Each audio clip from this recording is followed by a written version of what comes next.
This is one session in our series on our NSCF Scientist Engagement Series, which is presentations and training opportunities specifically for the scientists within the NSCF community, but obviously also for anybody else in the NSCF community who's interested. So the NSCF is a project funded by the Department of Science and Innovation. It's one of their research infrastructure roadmap projects. And very broadly, the goal of the NSCF is to ensure the security of our natural science collections, museum collections, and herbarium collections around the country, and to ensure that they're safe, that they're well looked after, and that they're available to be used by the scientific community locally and globally to answer important questions for society. So we're also very active on social media. This NSCF initiative involves, the sort of very material stuff related to collection care, such as buying new cabinets and making sure that the physical collections are secure. But there's also a lot of community building and organizational development stuff that goes into the NSCF work. So we've got a web page, we've got a Facebook page, and we've got a Twitter feed, I suppose it is. And if you're not following those already, I'm just typing the links into the chat here, and it would be really great if you could follow those. We also make extensive use of WhatsApp for communication. We've got a WhatsApp group for the NSCF. And I really recommend anybody who wants to stay in touch with what's going on with the NSCF, and if you want to get the announcements about opportunities and things like that, please join that WhatsApp group. And I've also just posted the link for that in the chat. So that's WhatsApp. And then the last thing we've got is our Slack workspace. So Slack is like WhatsApp on steroids. And so it's a contained sort of online space. It's called a Slack workspace, where we've got a whole lot of different channels. So channels in Slack are like groups in WhatsApp, but they're all obviously focused on what the NSCF is doing. And that's something that we're hoping that more people will get involved with over time. And again, I'm going to post the link to join our Slack workspace into the chat. So I would really recommend people get onto that. You'll see when you join that workspace, there are a whole lot of channels on the left-hand side, and you can join any of those channels. Those are open channels that you will see that you can join. You can customize your notifications, all of that kind of thing inside Slack. So Slack is a really useful tool to know about and to get used to working with. People all over the world are using it.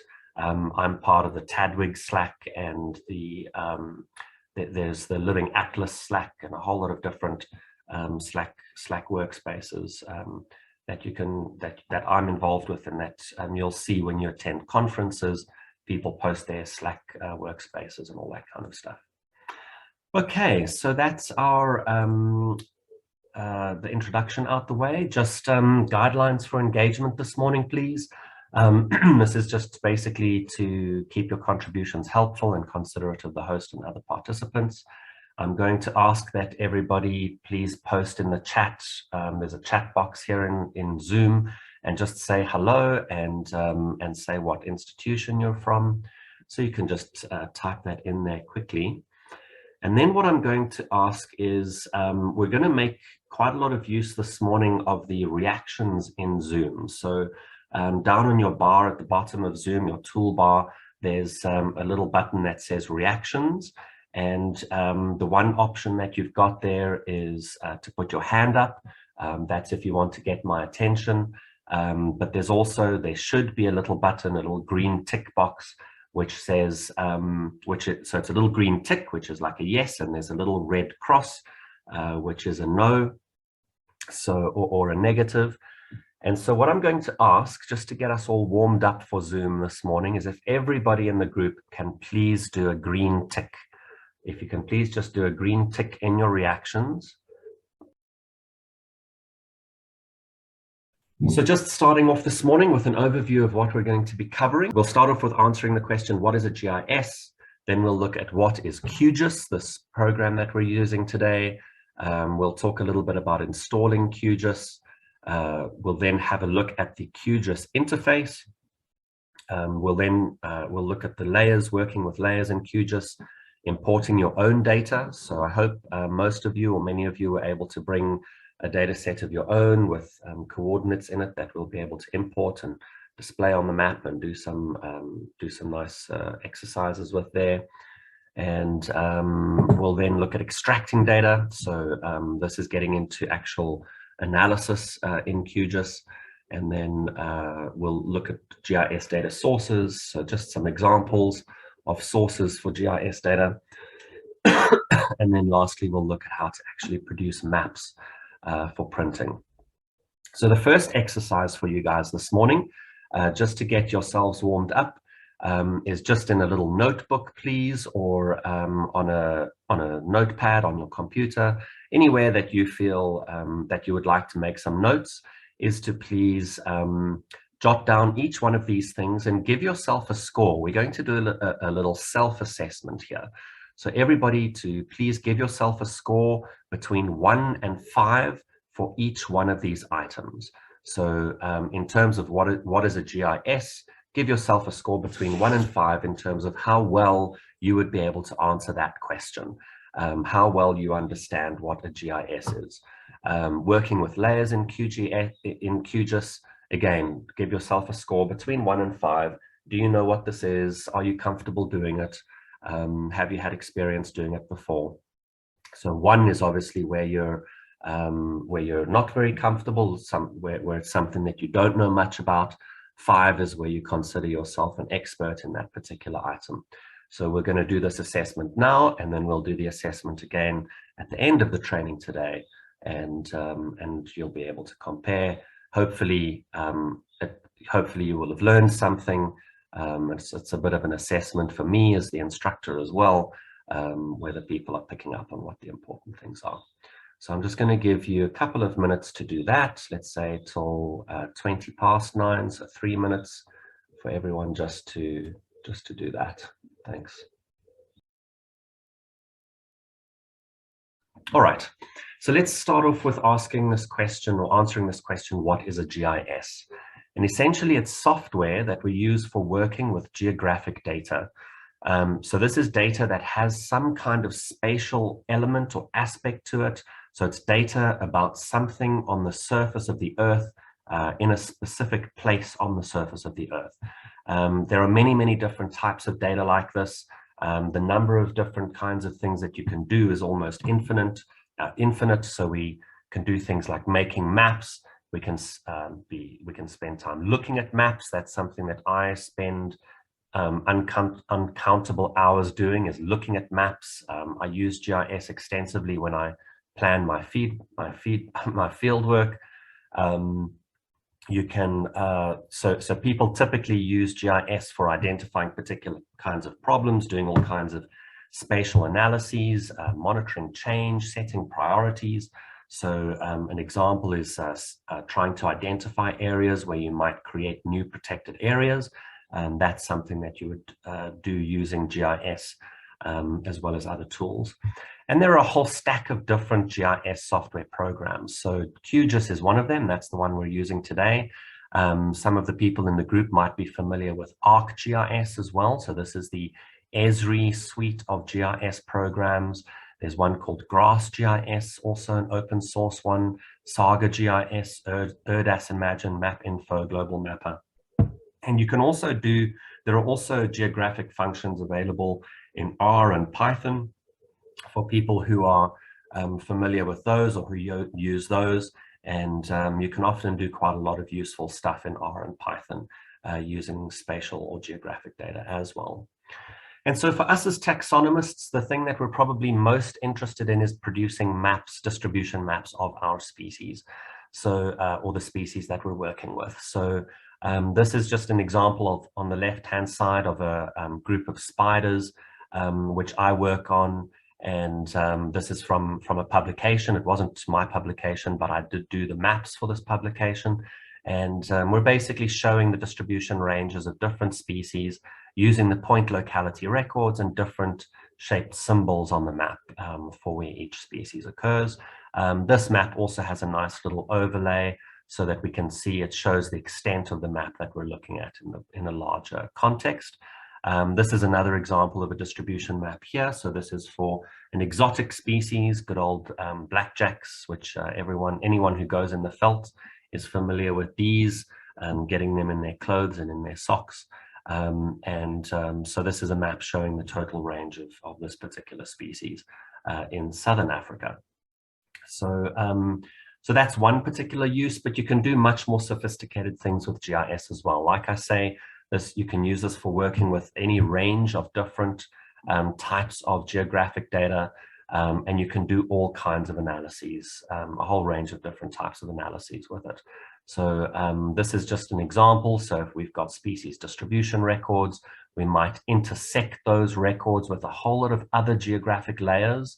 So this is the first introduction to this idea of geographic layers in a GIS. These layers all sit one on top of each other. They know where they are, so they sit in the geographically correct position relative to each other. So basically everything knows where it is. And you can intersect your species occurrence records with these other layers and get additional information about your species doing that.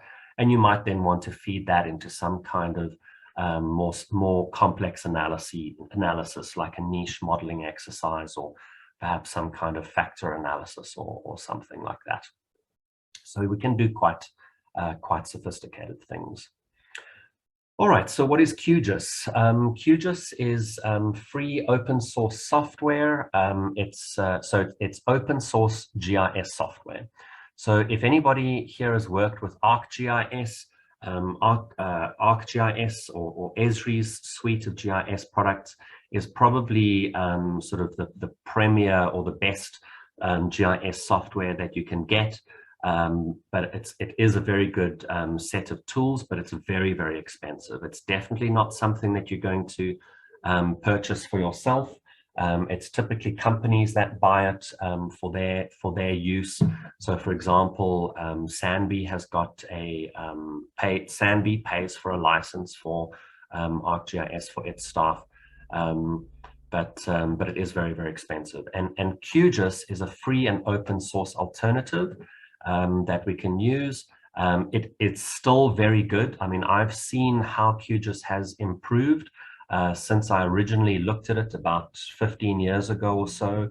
And back then it was still quite difficult to use. Building GIS software is not easy. GIS is very, very sophisticated and complex software. And but this is an open source. QGIS is an open source project. There are numerous people who contribute to the code base. They have conferences. So this is a QGIS conference group over here, and there are people that support it financially. So these are various groups that support it, and it is possible to actually purchase commercial support. So there are people that provide commercial support if you are using it very extensively and you feel that you need that in your particular context, in your particular company, you can get that. But it's free, open source, anyone can download it and start using it. Something that's quite important to understand about GIS software though, and this is any GIS software, is that the GIS package and the data layers that you work with are two separate things, okay? So the data files are separate from the GIS itself. They're independent from the GIS, but you use the GIS program to work with those data files. So you'll have the data files on your computer, or you'll be getting the data files from an online source or wherever you're getting the data files from, and you can connect to and use those data files from QGIS. You can connect to them from ArcGIS or the other software packages. R, you can use R to work with these data layers. They're essentially they're not, so the data layers are not specifically linked to QGIS. You shouldn't think about it like I'm working with my layer of rivers, and I can only do that in QGIS. You can do it from any software package. So that's just something that's important to understand. Okay. And then as with any good open source project, they have swag, so you can buy all kinds of nice things with QGIS logos on and support the project that way. One of the things that they've got is stickers, these little sort of QGIS stickers that you can stick on the outside of your laptop. You get some people like to stick stickers of all the tools that they use on the outside of their laptop. And they've got sweaters and various other things. So the link for that is qgis.myspreadshop.net. And I'll just drop that into the chat quickly for anybody interested. Okay, and then also very important with QGIS or any other document, any other program that you're working with, is to read the documentation. We all say that all the time, but really it seems like people would always rather struggle for 6 hours trying to get something right themselves before they actually read the documentation. But QGIS has got really nice documentation available. I'm going to paste a few links here. So this is the documentation from the QGIS website itself. If you want to go in and read a little bit more after this training course and learn a bit more about that. Another really good one is this QGIStutorials.com. So this is somebody who's set up some specific tutorials there, and I'm posting some others in the chat here.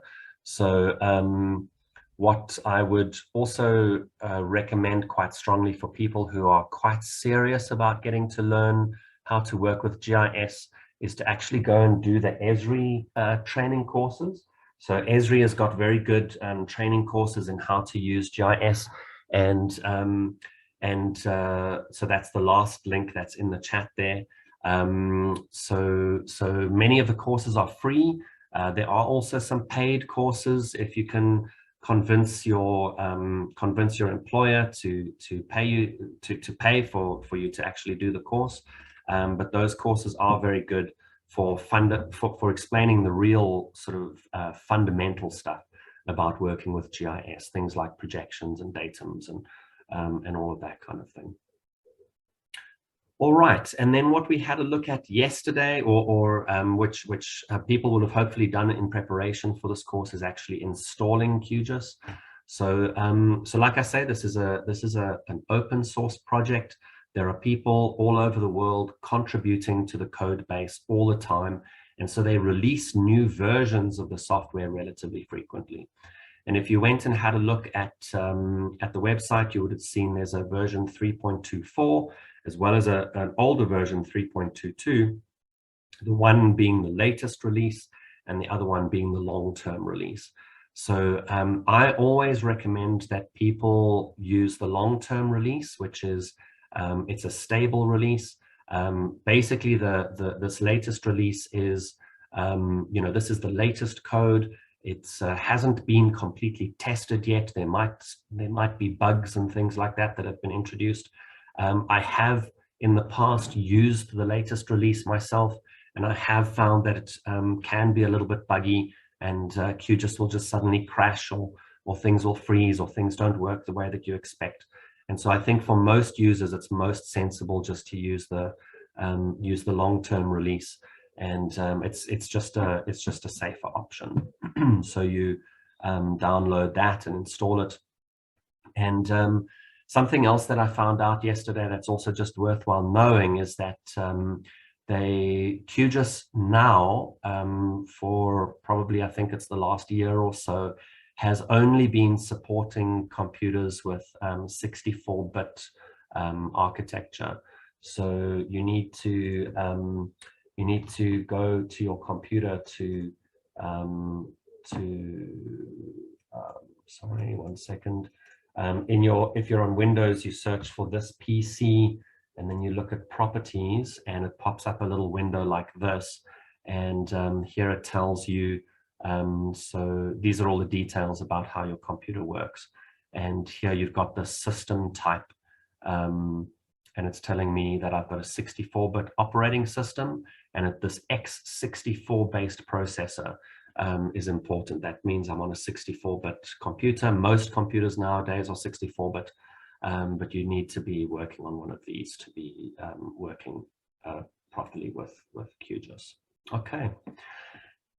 So that's it for the presentation. I'm just going to pop over into QGIS itself now. So I'm going to ask everyone here to just open up their QGIS. You want to get the screen that, like you see here on my screen, the actual QGIS itself.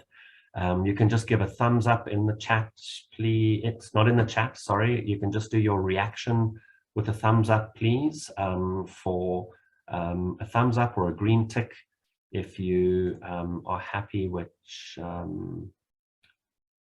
that you've got this on your screen, so you've got your QGIS open, and you're able to see what I've got on my screen over here. Okay. So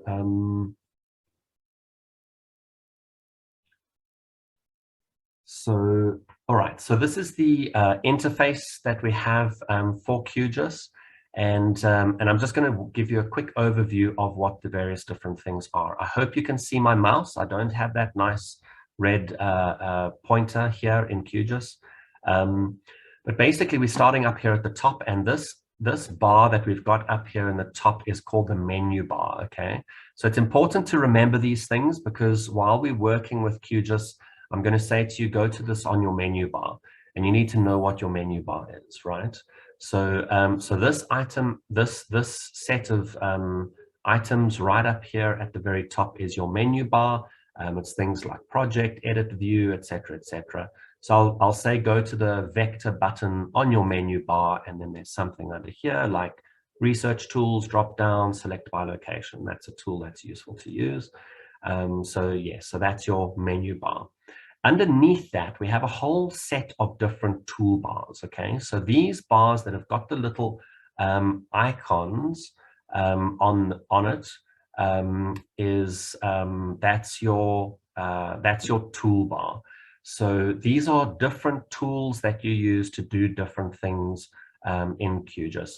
There's an overlap with some of these things and what you get on your menu bar. So some of them are in both places, but the toolbars are just a nice graphical representation of what's available and what you can actually do. Sorry, just one second.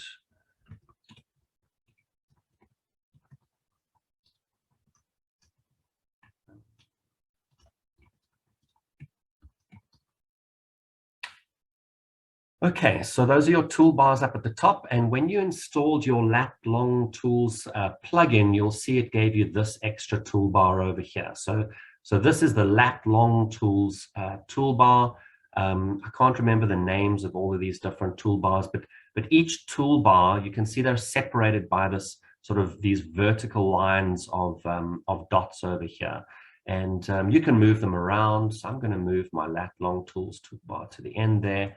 That just gives me a little bit of extra space, and yeah, so these are the lat long toolbar tools, various other tools. I think these are for adding labels, various other bits and pieces that are available here. Okay, so those are your toolbars, and some important tools here. So we're going to start off. You should have a map in front of you like this. And I want everyone to click on this little white hand in their toolbar here, please. And you'll see if you hover on it, this is the panning tool. So you just click on that. And then what this hand does, if you hover the hand over the map somewhere, when you click and hold your mouse down, you'll see that the hand closes, right? It's like it's grabbing hold of the map. And so it's grabbing the map, and then you can drag, and you can actually drag your map back and forth, okay? That's called panning. So this is really important, being able to pan. So you guys can do this. You can just pan around on your map a little bit. I'm going to switch on my Google Terrain just so that it's a little bit more interesting. So here we're looking at Google Terrain. Okay, so I just want everybody to be comfortable. So this is just learning how to work with maps in QGIS. So that's panning back and forth. Okay. Another tool that we've got, so you've got your little white hand over here at the top, and then 2 over is something that looks like a little magnifying glass, and it's got a plus on the inside, and that's for zooming in, right? So you can click on that tool, and then you can zoom in on an area of interest. So what you do is you click and you drag a square on your map, and that zooms into that area. As soon as you let go of the mouse, it zooms in. So here I'm having a look at Lesotho, or maybe I want to zoom right in and have a look at Bloemfontein. So we're able to go right in. I can then switch back to the little hand tool, and again here I can move around using. So this is again panning. So I'm just moving and having a look at what's in that area. Okay. So panning and zooming, very important. Okay, next to the magnifying glass with the blue plus is a magnifying glass with a blue minus, and that does the opposite. So that zooms out. So that's a little bit more complex because you're now going in the opposite direction. You're not actually quite sure where you're going to land up. So if I zoom out around Bloemfontein, it kind of zooms proportional to how much I'm actually moving in the screen there, how much I'm actually covering with my rectangle. So if I cover most of the screen with a rectangle, it only does a little zoom out. I'm just going to zoom in here again. If I do a little bit in the middle of the screen, it does a big zoom out. Okay, so that's how it works. So that's your zooming in and zooming out. Let's see, what's this one here? So this one with the magnifying glass with the 3 arrows around it is to zoom to the full extent. I don't think that's going to work here because I'm using a Google Map background. Let's switch that off and let's zoom to extent. Okay. So here I can see, so this is now, it's zooming to the extent of the layers that you've got visible in your map. In this case, it's the African continent. I've included Madagascar, and it includes these little islands down here. I'm not sure exactly which islands those are, but that's why we've got the white space under Africa. It's basically showing you all the features on your map. So I'm going to zoom in again just to go back to South Africa. Thank you, Ronel, Prince Edward Islands. All right, so that's basically navigating around, right? Now, sometimes what will happen when you're working is that, let's say, for example, that I am interested in doing something. Oh, sorry, if I can just mention this quickly. So if you have a mouse with a wheel on it, you can use your mouse wheel to zoom out and zoom in as well. So that's a really nice way of being able to zoom quickly on the map, is just using your mouse wheel. And what it does is wherever your mouse pointer is, it kind of it zooms in on that area. So I'm going to zoom out again, and I was zooming in there on the Kalahari. I'm going to zoom out again, and I'm going to zoom in now on Lesotho. So you just hover your mouse where you want to hover it, where you want to zoom in on the map, and you can zoom in and out using your mouse wheel. So that's quite nice. It's quite a coarse zooming this. It zooms in by a whole step, whereas you can use these magnifying glass buttons to zoom to specific areas that you want to have a look at.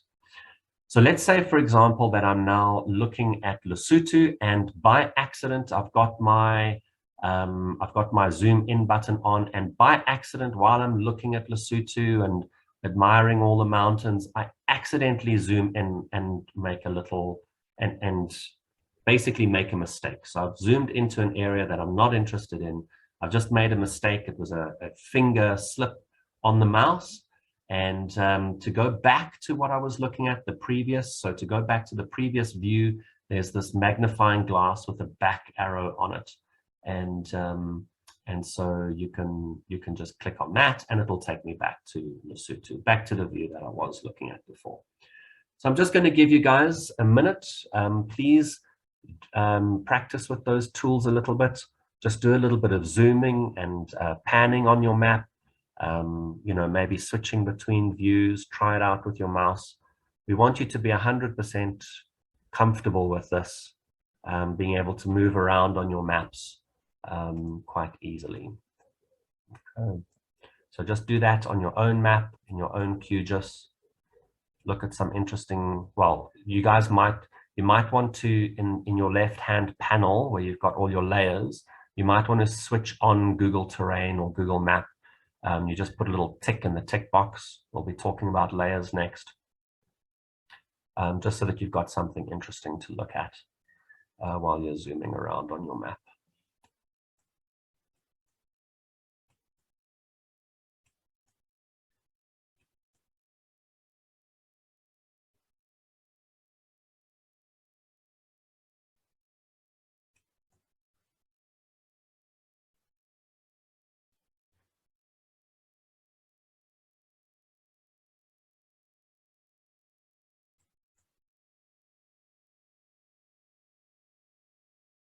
Okay, so what we're going to do now is we're going to, I mentioned these are the toolbars up at the top here. We're going to come back to the toolbars in a moment.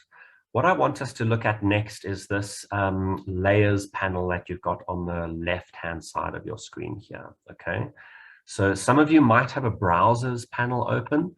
If you do have a browsers panel open, please just close it, a browser panel up at the top right of the browser panel is a little cross that you can use to close it. You don't need it. We're just going to work with the layers. So I'm just going to make my layers a little bit more open over here. It might look slightly different to what you've got. I was playing around with it playing around with my layers a little bit while I was preparing. But let's start up at the top here. So what you've got, so these layers are all of the different data layers, the different spatial data layers that you've got available in this particular QGIS project, okay? I'll tell you a little bit later what a QGIS project is, but it's basically the map that you opened. So it's this QGIS layers map. I said when you set up, you should go to project, open, and I'm going to discard changes here. And so you would have seen two of these QGZ files when you open this. One called GeoRef map, that's the one that we use for our georeferencing team, and another called QGIS layers. And if you looked in this folder, when you downloaded the folder, you would have seen various files. There's a whole lot of files, and those files contain all the geographic data. They're quite complicated, lots of shape files there, which are, a shape file is actually made up of many, it's about 5 or 6 individual files on your computer, quite complicated. But yeah, so you open this project over here, and these are the layers that you've got. So starting at the top is a group. So it's useful to group the layers into individual groups so that they're easier to manage. And the first group is called admin, and that is so that's not the admin that you do to keep your boss happy.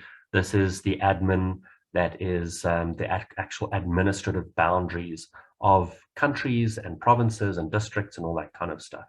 So I'm just going to have a look quickly for RSA magisterial districts.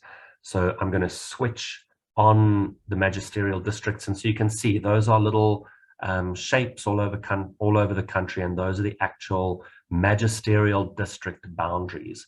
I'll talk a bit more about them. So we've got, starting up at the top, we've got Angola level 1 prov. So these are the provinces. It's the level 1 administrative boundaries for Angola, and these are provinces. So different countries give their administrative boundaries different names, okay? In South Africa, we have provinces. Everyone's familiar with provinces, but in other countries, they do call them other things. So for example, in the United States, they have states. They don't have provinces. So we've got Angola level 1, which is provinces. We've got Angola level 2, which is municipalities. Botswana, we've only got level 1, which is districts. So Botswana doesn't have provinces, it doesn't have states. Its level 1 administrative boundaries are districts. And if you switch them on your map, so in the square box on the left, you can click on that, and that puts a tick. And that's switching the layer on, which means that it's now visible in the map. You can see that the districts in Botswana, most of them are actually quite large. Lesotho also has districts, and if you switch the districts on for Lesotho, you'll see that the districts are quite small. So what we're working with here is just familiarizing ourselves with the layers and actually switching the layers on and off. Now, what's really important, so this is something that people sometimes struggle with just when they're getting started, they make this mistake using QGIS. There's a little box on the left over here, and then there's another little box just to the right of it, okay? And so sometimes when people try to switch on the layer, they click on the right-hand box because it looks like a tick box, but it's not a tick box. What that little sort of section is telling you, it's telling you how the layer is actually displayed in the map.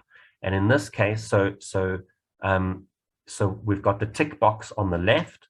So I'll switch on the districts. Let me zoom into Lesotho just so that you can see what happens when I switch the layers on. I'm going to switch off the Google terrain also, just so that it's a bit clearer. So here's Lesotho. So I can switch the layer on and off using this tick box on the left-hand side, the left-hand tick box. The box on the right of that, this little box over here, is telling you that this layer is displayed with a black line around the features. It's an empty, so it's basically telling you that each of these districts in Lesotho is displayed with a black line around the edges. That's what this is telling you. You'll see for others, if I just scroll down in my layers over here, and if we look at protected areas, you'll see it's telling us here that it's a green filled box with a black edge. So if I switch that on, you'll see that the protected areas are green areas on the map with it's actually a gray boundary around the edge. But I wouldn't, you don't click on the right-hand box to switch the layers on and off. Okay. All right, is everybody happy with that? So we've got Lesotho, we've got Mozambique level 1 and 2, MWA is Malawi level 1 and 2, NAM, Namibia. So Namibia's got regions, and then I can't remember constituencies. So Namibia doesn't have provinces and districts, it's got regions and constituencies. Those are what the areas are called. I've also included the magisterial districts for Namibia also, because they're very useful when we do georeferencing. We've got South Africa level 1, which is provinces, and I haven't included level 2 for South Africa. Level 2 in South Africa is actually municipalities, but what I have included is RSA magisterial districts, and that's because when we're working with biodiversity data or specimen data, it's people always used to record the magisterial district in the past. It's kind of like, you know, it's just how people did things, and it's like, my feeling is that we should just be consistent and carry on doing the same so that we're working with the same areas. Some people do that, some people record the municipalities now. It's not really that important, but again, this layer is very, very useful when you're doing georeferencing and someone says they found it in the Hofmeyer district and you want to quickly find the Hofmeyer district. So again, those are all of the South African districts there if I switch them. Oops, that was a double click, not a single click. switching your districts on and off. Okay, SWA is Swaziland or Eswatini. They have regions and Tinkulu, completely unique. Zambia is Zim is obviously Zimbabwe. And then at the bottom of the admin, we've got these broader maps, these broader layers. So we've got, I'm going to switch off Africa, and we have if I switch off the South African boundary, here we just have a clean South African boundary without any provinces in it. That's useful again if you're doing particular kinds of maps. And then we've got Africa, where I actually removed the South African boundary. So I can't remember why I did that. There was a reason for it. But if you obviously want Africa with South Africa, you just add the South Africa back on again. Okay.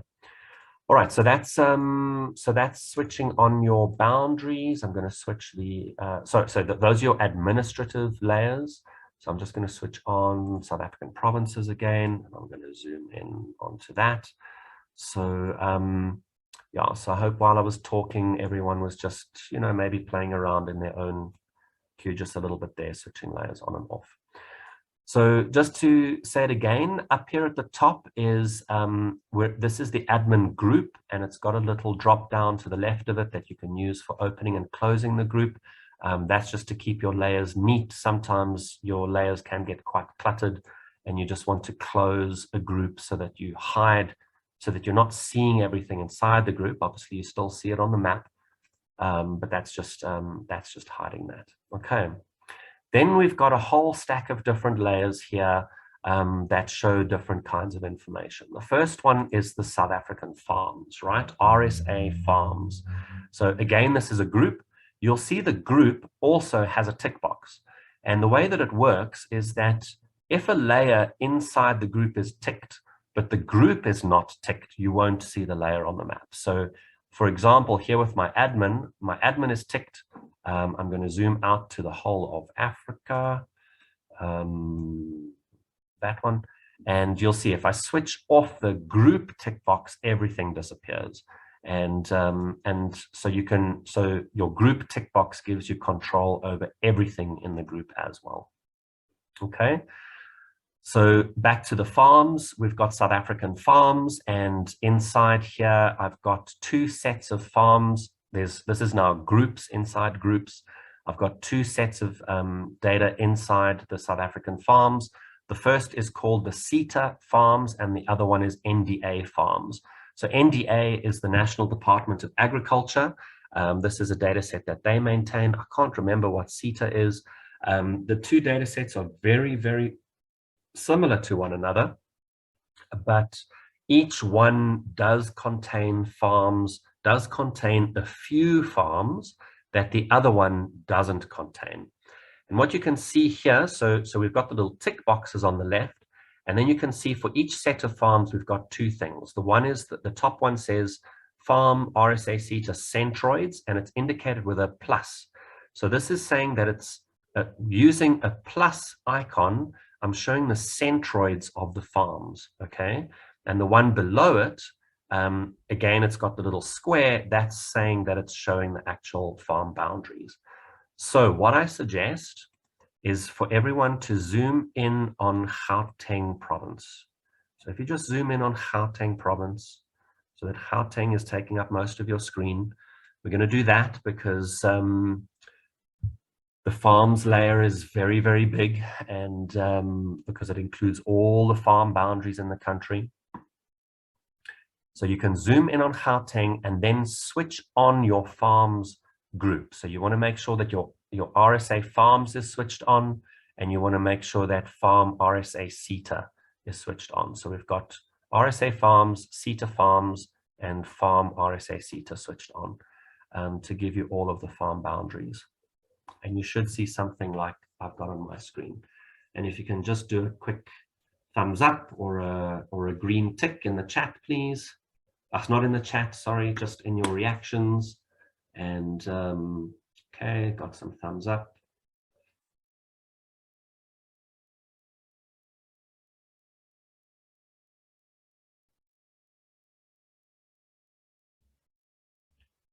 Okay.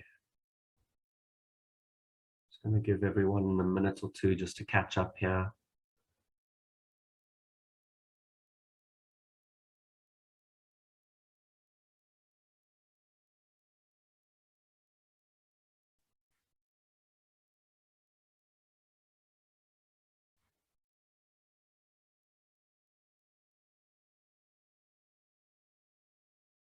Okay, I think we've probably got most people. I hope everyone's okay. If you're struggling and you're not managing to get this, please do a red cross, or maybe just put your hand up.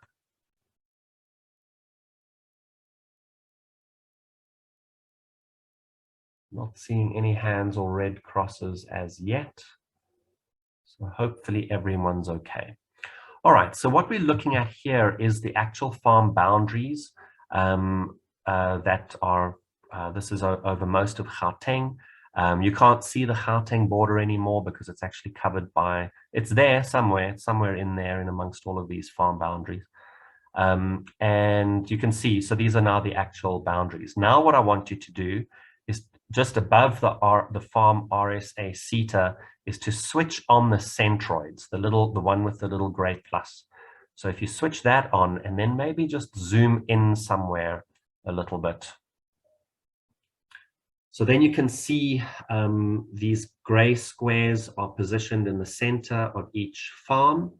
I'm going to tell you a little bit later on how to find out what the name of the farm is, which farm is which, how to find farms, all the rest of it. But these are now slightly different bit of information about these farms. It's just showing you where the middle, roughly where the middle of that farm is. Okay. So that's switching those layers on and off. You can switch your RSA farms off again. It's a very, very busy data layer. You typically only use it when you're zoomed quite far into the map because there's so much information there. If you switch your farm layers on for the whole country, your computer has to go in and draw something like 30,000 farms or whatever it is. It has to do all that work to draw that on the screen. All right, next below the RSA farms is the Namibian farms. So we've got Namibian farms as well. You can open that and you'll see what we've got there. Below, we're not going to play with Namibian farms. It's basically the same thing. We've got RSA rivers. So this is a nice layer to have as well. So you can switch that on and you'll get a map of all of the rivers. This is a really nice data set to have. If you're needing to plot rivers. I've plotted them in pink originally. I don't know, I can't remember why I chose pink to draw rivers. Blue would probably be a better color to draw a river. So you can just switch that on and off to see.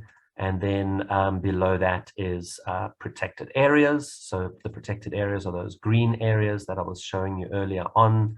So these are all of our national parks and nature reserves. These are the ones, this protected areas layer comes from the National Biodiversity Assessment, that the NBA is National Biodiversity Assessment from 2011. So it's about 10 years outdated now. There's probably slight adjustments. You can probably find a better protected areas layer somewhere if you wanted one. All right, we can switch protected areas off, and then underneath protected areas, we've got QDS, the quarter degree squares, okay? Very, very important for some people. So this was a sort of an old mapping system that was developed. So again, it's in a group, and for every quarter degree square, we've got the quarter degree square boundary, and we've got the quarter degree square centroids. So you can just switch on your quarter degree squares to see it's this grid of QDSs all over the country that we use quite often when we recording data about specimens, or if we're doing mapping. We're going to use this a little bit later again today. You can switch that one off. All right, and then below that, we've got, we're now getting into actual sort of background imagery. So this is, these are layers that we use just for backdrops on our maps. for navigating around the country, for finding particular things. And what we've got is the Namibia topo, so that's topographic maps for Namibia. We've got the RSA, the South African 1 in 250,000 topo maps. So those are the big topographic maps. If you switch that on, so if you switch it on and you're zoomed out to the level of the country, you won't see anything, because this map layer is set to display only when you zoom into a particular level. So what I suggest is you switch the layer on and then use your mouse wheel or zoom in, and just zoom in one step at a time. And what you're doing is you're waiting for a little green bar at the bottom of the screen, which starts to run. So I'm gonna, there we go. So at the bottom of my screen, I saw the little green bar. It flashed very, very quickly, and it's now showing me the topo cadastral maps. So these are maps. These are originally a set of printed maps, which were digitized so that people could work with them in GIS software. And you can see, if you look here on my screen, you can see the actual edges of those maps, the edges of the paper maps. So the way that they did it was they scanned these maps. They got very, very high resolution scanners, and they scanned each of these maps. These maps are big. They're like almost a meter wide. And so they scanned them, nice high resolution scan. And then I can't remember the name for it now. But basically they added spatial data to the maps. They basically said, this is what the spatial extent of each map is. And that now allows us to plot them in a GIS like this. And these are really nice because they've got lots of information on them. So you can zoom in. You'll see when you zoom in, that little green bar is running at the bottom. So these maps are all stored online. The maps are not actually in your data folder on your computer. The maps are stored online. And so every time you zoom in, it goes and it fetches the map data from the online store. They're stored on Google Cloud Storage, if anyone is interested to know that. And these maps are really great because they've got a huge amount of detail. They've got all the little black dots, which are showing you some kind of human building, a dwelling or something like that, often with a name, in which case it's the name of the farmhouse. You've got the farm boundaries. These blue lines are the farm boundaries. Sorry, so these thin blue lines are the farm boundaries on these maps. You've got the little dotted lines, which are the drainage lines. The red dotted lines and the solid red lines are roads. So the different thickness of the red lines is showing you different kinds of roads. I mean, it even shows, here's a little landing strip.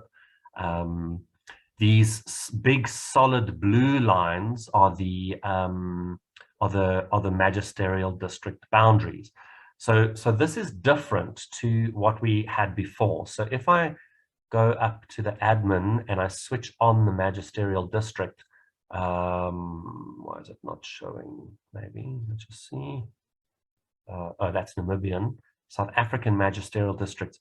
You'll see the magisterial district lines sit exactly on top of those blue lines in your QGIS maps. It's because it's the same information.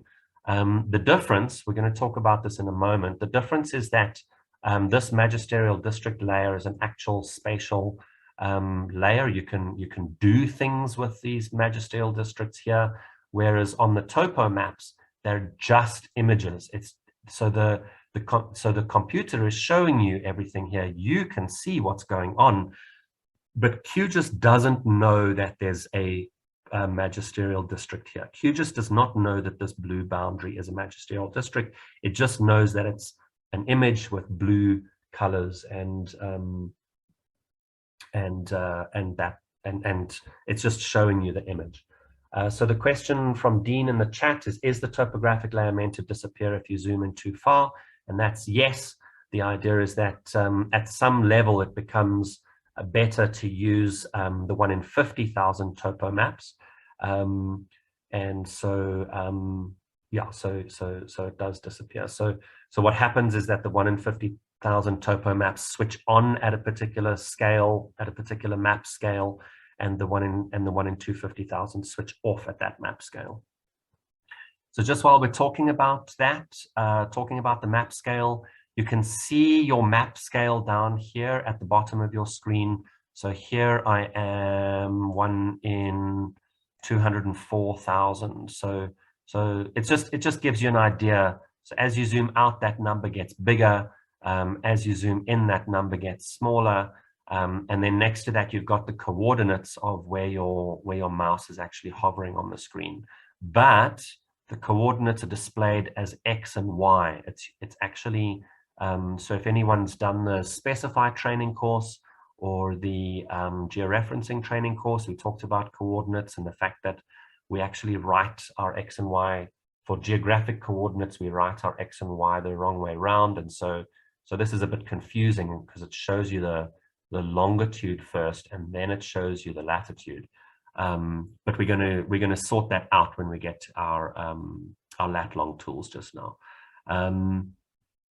So yeah, so that's basically working with those layers. So something else that's really important to understand about your layers here is that the order of the layers as they appear in this panel on the left from top to bottom is the order that they are drawn on the map. So if you've got something above something else here in your layers on the left, it's going to be drawn on top of whatever is below it, basically. So if I was to move this, so what you can do is you can change the order of these layers on the left by clicking and holding one of the layers, and you can move it up and down. And as you move it up and down, you'll see it shows you a little black line, which says if you let it go, that's where it'll drop it. So, so what I'm going to do is I'm going to move my 1 in 250,000 topo maps above my 1 in 50,000 topo maps. So that's just something that I want to do quickly, and I'm going to ask everybody here to do the same. So just move your 1 in 50,000 topo maps above the 1 in 250,000, and also just move your Namibia topo below the 1 in 250,000. So we just want to do a little bit of reordering there. And you might need to do that, you know, when you're actually working with your maps. You might see, hang on, I can't see something. I've switched it on, but I can't actually see it. And then you realize, oh, but there's an imagery layer on top of it that's switched on, and therefore I can't see it, and I just need to move it above that layer. So for example, if I, let me show you quickly. So I'm going to move the 1 in 250,000s above the protected areas, and I'm going to switch the protected areas on. So, so I've zoomed out so that that 250K map is now not showing. But if I zoom in, the protected areas are not there. You can't see them anymore. And it's because they're being covered by the 1 in 250,000 topo maps. If I drag it down so that it's below the protected areas, you can now see the protected areas on the screen. So I'm going to ask you guys to all just do that as well, just so that you can get a sense of what I'm talking about. So put your 1 in 250,000 topo maps above your protected areas and switch your protected areas on, just so that you can see that you, well, just so that you can see that you can't see them. And then just drag it below, or in fact, I'm going to drag it back where I had it before, which is just above the Namibian topo maps. And then if you're happy with that, you can do a thumbs up in your reactions, please. All right, so let's now, if you switch on the 1 in 50,000 topo maps, you can just zoom in again, and at some point, the 1 in 50,000s will switch off. Sorry, the 1 in 250,000 switch off, and the 1 in 50,000 switch on. Again, so there's even more detail in the 1 in 50,000s than you've got in the 1 in 250,000s. To be honest, I find the 1 in 50,000s a little bit overwhelming. It's almost like there's too much information. It would never make sense to look at these on a on a country scale. It wouldn't make sense to look at 1 in 50,000 maps for the whole of South Africa, because there's too much information, there's too much detail. You're not actually going to see anything. But these maps, these 1 in 50,000s, go to the level of showing you the actual extent of the farmland, of the area on the farm that is cultivated. So these areas that are kind of, they've got a little border around, and they've got little green things in them. Some of them are round. This is pivots, so these are farm pivots. The square ones are obviously probably dry land of some kind. But this is the area that these are the actual areas that people are farming for mealies or for whatever it might be, whatever crop they're actually showing there. And again, we've got the buildings indicated as little black dots. You've got the little like tracks on the farm. So these little dotted lines are actually footpaths. So they show you footpaths. Here's a pan. So this blue thing with a dotted edge and the sort of stippling on the inside is Liebenbergspan.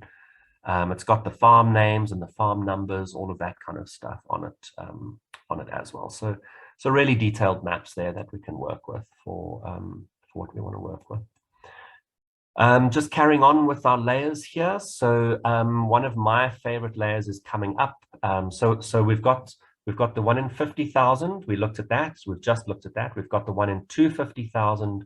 We've got the Namibian topo maps, and we've got this. The next one is the South African DEM. So you guys can switch on South African DEM, and what this is showing you is, can you guys just type in the chat whether yes, Rian, these are the old maps that you used to have on paper, and I don't think they have been updated. I think yeah, I'm not sure what the dates of the maps are, I'm afraid. But I'm sure it's possible to find out. I mean, if you go, so I don't think they have been updated, and I think they are the same as what, whatever. I mean, once the map was printed, I don't think they have been updated.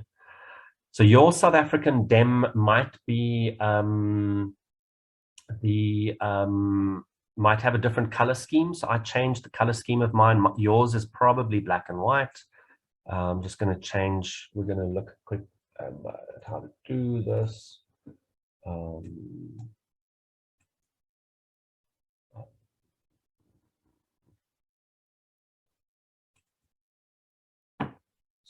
Sorry, I'm trying to juggle different screens here, and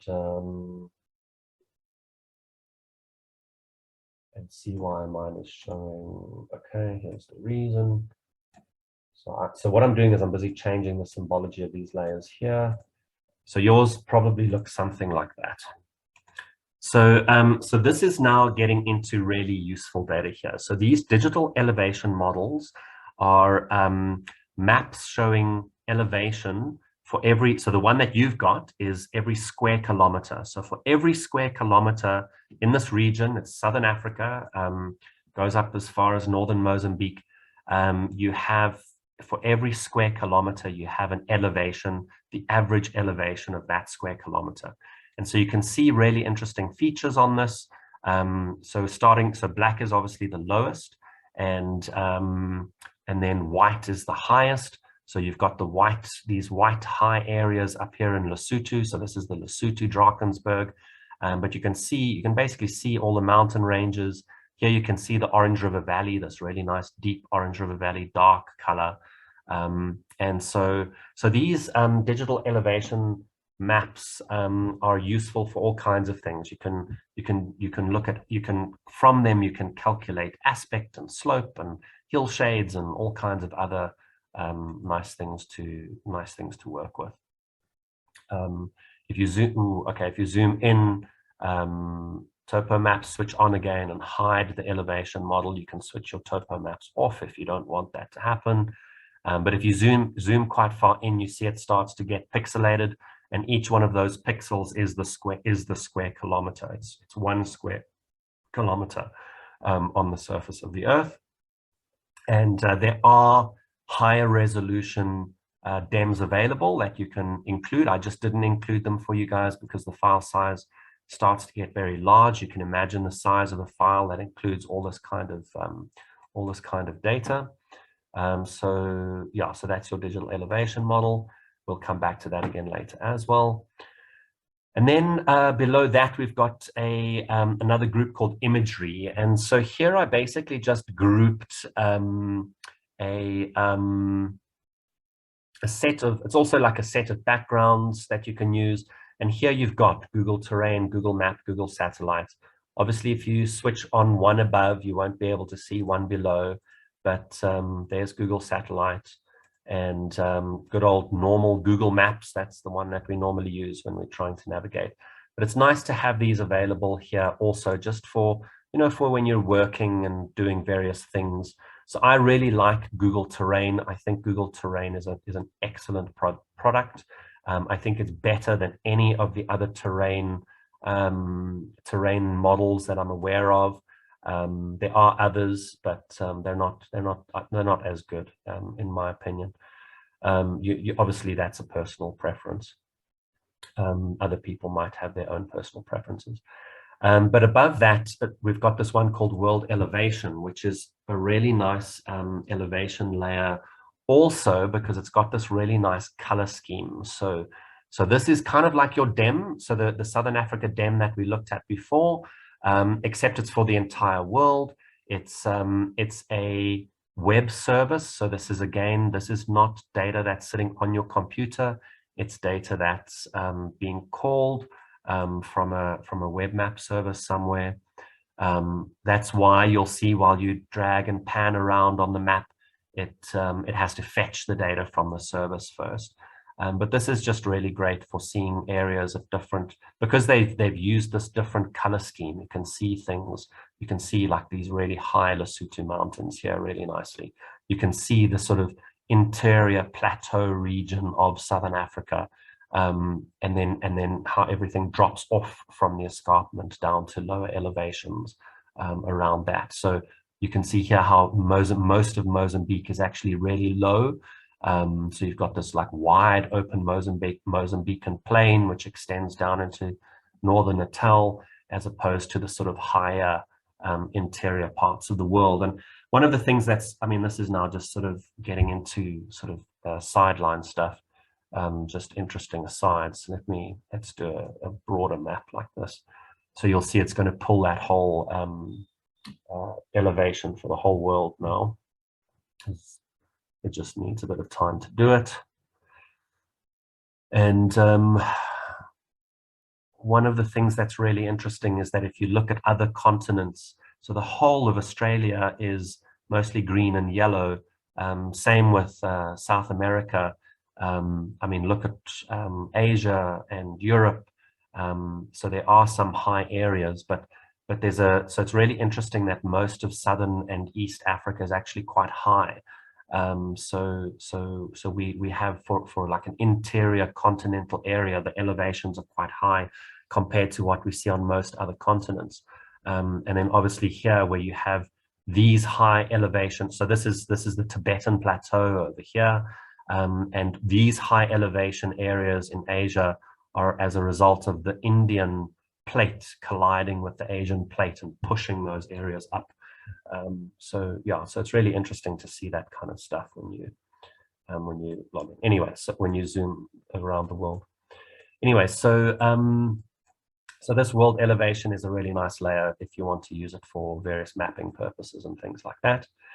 And then the last set of layers that we've got here is the world CLIM layers, and you don't have these two. These are this intersection and sample points, but you will have annual mean temperature, annual mean rainfall, mean winter rainfall, mean summer rainfall. They're not switched on. You have to switch the group on first to see them. And if you switched on a Google map, you have to switch it off because it's covering it otherwise. So this is annual mean temperature for Southern Africa. I clipped these to Southern Africa as well, just to keep them sizable. And we're going from hottest to hottest temperatures is red, and coldest temperatures is blue, and that just gives you an idea of sort of so this is average temperature across the whole year for different parts of South Africa, and you can see what the hottest parts are up here in the north, and sort of here along the Orange River. Those are the hottest parts of the country. Northern KwaZulu-Natal, Swaziland also very hot. Lesotho obviously being much cooler because of those high elevations. And you can look at your rainfall as well. I hadn't colored the rainfall maps. That's going to be the next exercise. So yeah, okay. So that's an overview of all the data that you've got available in this particular QGIS project. We're going to start playing around with that next, and we'll take a break now just for 15 minutes. And so I'll see you guys back here in 15 minutes or so. So at 11:15, and we'll carry on then. Okay, thanks very much.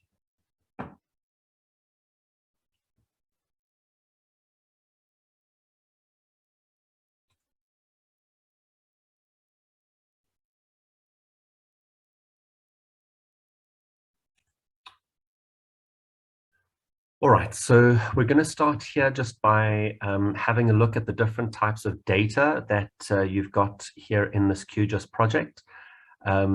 This is not specific to QGIS. This is about different types of GIS data that we can have in any type of GIS.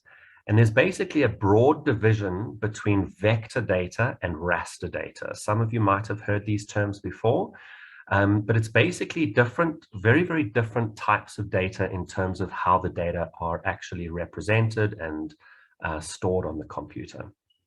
So with vector data, these are actual shapes. You can think of these as actual shapes that the data is made up of, and we've got different types. So you can have polygons. So this, for example, is a map of the bioregions of South Africa. Each bioregion is colored differently, and each bioregion is represented by this polygon, this shape with a very sort of squiggly outline.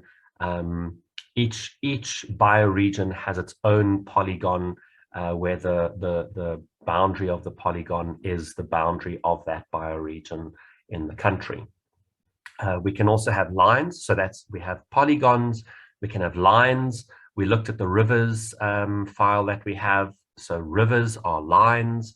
Another example of lines might be roads or power lines. It's basically any kind of linear feature, and that's exactly how that data is represented in the data layer, is as lines. And then the last type of vector data that we can have is points. So these are just latitude and longitude. And so it's specific points on the surface of the Earth, and those are the three different types of vector data that we can have. Now, what's important about vector data is that for each one of these shapes, so for each polygon or for each river or for each polygon or each line or each point, we can have a whole lot of information. So each one of those features, so those are called features. In a polygon layer, each polygon is a feature. In a point layer, each point is a feature. And each one of those can have a whole lot of attributes associated with it. So data about that feature. So for example, with these bioregions, we might have things like the information that will be stored might be the code for the bioregion. You might not be able to see it here, but there are little codes indicated on the map. So that's the code for that bioregion. You might have the area of the bioregion. You might have a list of the dominant plant species that occur in that bioregion. Those are all the different attributes that you've got. With a point layer like this, an attribute that you might have is what the species is that was recorded at that point. You can have all of the data that we typically have associated with specimen records. So the date that it was collected and the locality name, all of that kind of stuff is actually linked to each one of these points. Right, then the other type of data that we've got is raster data, right? So raster data is different. So raster data is always a grid. So you saw this when you were looking at your DEM, at your Southern African DEM, and if you looked at the climate layers, the world CLIM layers as well, those are also raster data sets. And it's basically a grid, so it looks like a pixelated kind of layer over here with these squares all over the place. And a raster data set is basically just a grid of numbers. That's all it is. So for every, so the data set knows how large each square needs to be. All the squares are the same size. And for each square, it's got a number. It stores a number. So you can, and you need to know what the data set is in order to know what that number means. So if you are working with a DEM, for example, a digital elevation model, you know that the numbers are elevation measures for each square. If you're working with mean annual temperature, you know that the number in each square is the temperature at that particular location. So these represent data very, very richly. So there's a lot of very detailed data in raster data sets, but it's almost like it's one-dimensional. You know, it's only the it's only one variable that can be represented. It does get a little bit more complex than that, because one raster data set can have multiple layers in it. So if any of you have done any remote sensing courses or anything like that, you will have learned that these satellites like Landsat, for example, they scan the Earth's surface in multiple, I can't remember what they're called, in multiple different bands, so that a Landsat image, I think the current Landsat images have 7 different bands in them.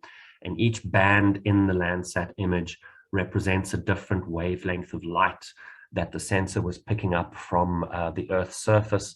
And you can do some really sophisticated kinds of analyses using that, things like NDVI and stuff like that, using those raster data sets. But the ones that we're working with here today are quite simple.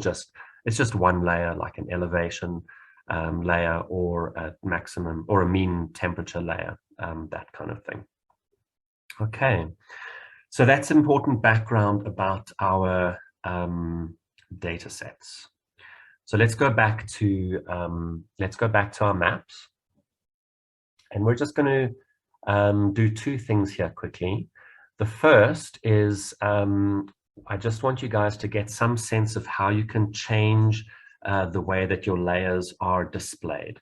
So I'm just going to start off by removing this layer over here. So if you end up with a layer in your layers panel over here that you don't actually want, you can right-click on it and click on the remove layer, and then it disappears. Don't do that by accident if you don't actually mean to remove it, because then you've got to go and add it again. I can actually show you how to do that. So let's say we remove the layers, the rivers by accident. I'm just going to show this very quickly. So I'm removing my rivers. You can see it always asks, it confirms if you actually want to do that. So I accidentally removed my my rivers, and the way to add it back again is to go to your layer item here on your menu bar at the top, and you want to say add layer. And here you're going to, you can see here it's got add vector layer or add raster layer, and don't worry about all these others. These are all other different types of layers you can have. So I'm going to say add vector layer, and it opens up this little thingy. So this is for adding data sets that you might not have already. And we stored our data in a folder called GIS data, I think it was, on the desktop. And it shows you this whole list of different files. Now, these vector data sets or these vector layers are typically shape files. So it's something called a shape file, but one shape file is actually made up of a whole lots of different files. So you see all of these different things with different names. These are all the files that make up a shapefile for protected areas. So this is that NBA protected areas layer that I was talking about earlier. And there's a DBF file, there's a layer file, there's a projection file. I can't remember what SBN and SBX are. They're probably some kind of index, SHX as well. And then you've got the SHP. So the SHP is the actual shapefile, but it uses all of these other layers. So if you're moving shapefiles around, you have to, so if you're sharing a shapefile with someone else, like if I wanted to send this protected areas shapefile to somebody else, I have to copy all of these layers and send all of these individual files here and send them to that person. So here's my rivers shapefile. So I'm just going to, so when I'm adding this to QGIS, I choose the SHP, the .shp, and that's the one that I add. So I'll just say open. It's asking me if I want to add that, and it's going to add it back. So there I've added my rivers back. It ended up inside the Namibia Farms group. That's not where I want it. I'm going to put it back below the South African Farms layer. There it goes. And it looks like it's automatically colored red. So it wasn't me who made rivers red. Okay, so that's just how you add layers. What I'm going to ask you guys to do now is we're going to change the symbology for this particular layer for the rivers, because it's a nice, easy one to do. And the way that you do that is you double click. So we talked earlier about the checkbox. You've got the checkbox, and next to the checkbox is the indicator for how this map is displayed, how this particular layer is displayed. And you can double click on that. So if you double click on that, then another window pops open. For me, it pops open on the other screen, so I have to bring it across here. And this is basically your properties window. So these are all the properties that you've got for this particular layer, right? So you've got these tabs on the left-hand side, which is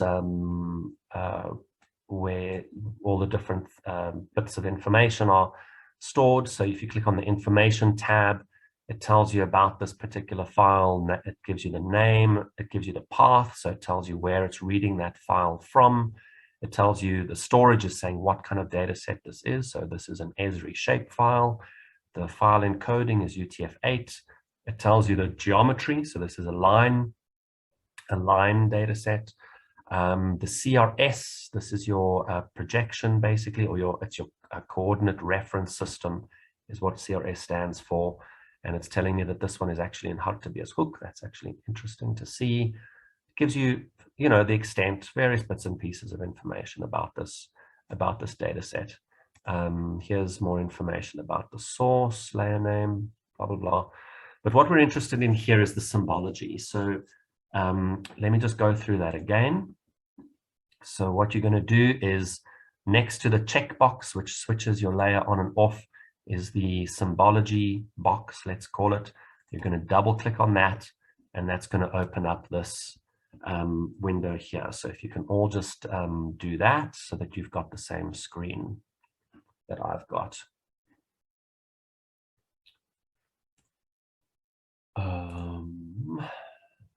Okay. And then you can see, so it's telling us this is a line and that it's a simple line. So this is what we're working with here, and you can change different aspects of that. So you can change what type of line it is and all of that kind of thing. So the big trick to working with QGIS is learning where the things are. So you've got to, you want to do a particular thing in QGIS, you've basically got to learn where the setting is, or where the option is, or where the tool is to do a particular thing. A lot of that is not perfectly intuitive. It just takes time and practice and experience working with QGIS to see where these things are. So here's the simple line, and here we have various options for that line. So it's telling me that symbol layer type is a simple line. Excuse me, a simple line. And then it's got the color. So it's telling me it's this funny pink color. So if I click on that, it is going to open up another window. Again, it's opening on the other side, where it gives you a color picker. So you're going to see these color pickers popping up all over the place here in QGIS whenever you're styling your layers. This is the kind of stuff that you just need to play around with a little bit. So you've got different views of how you might want to style. So how you might want to choose your color. So here, you know, I can drag this point around, and what it does is it shows me the new color compared to the old color. It's just nice to have that comparison. This is a different way of choosing colors. So here you choose like where in the color circle you want to be. Do I want to be in the blues or the purples or the reds? And then you've got this little dot is then where you choose that. So it's that from that color across to black, or that color across to white. And you can choose, and you can see all these sliders change as well, and you can change all these things here. So there's all these different options for picking your actual colors. So I am actually going to make my rivers blue, because rivers should be blue. Maybe that's a bit of a, there we go. All right, so now I've changed my color to blue. And then we've got this thing here, which is the stroke width. So the stroke, if you think about somebody drawing a line on a map, that's the stroke, right? It's a stroke across the screen, across the page that they're actually drawing. And so here it's saying that the stroke is 0.26 millimeters, so it's quite thin. You can use the little up and down arrows here to make it bigger. So I've made it larger. Offset, nothing. Stroke style, so you can have them as dotted lines or dashed lines. You know, this is all just basically just different settings. So mine's a solid line. I've made them thicker, and I'm going to apply. So I click on apply. So this is one of the things that you have to do. It doesn't change the lines while you are changing the settings on the map. You have to click apply for the changes to appear on the map. So so I'm going to say okay. It looks terrible when I'm now zoomed out to the whole country, because now the lines are much thicker. But if I zoom in, let's zoom in on Gauteng again. You know, you've now got these nice thick rivers, which are, you know, nice and clearly visible. They're maybe a little bit thick, so I'm going to open up again. Let's drop this down to 4.6, apply. That looks a little bit better. Okay.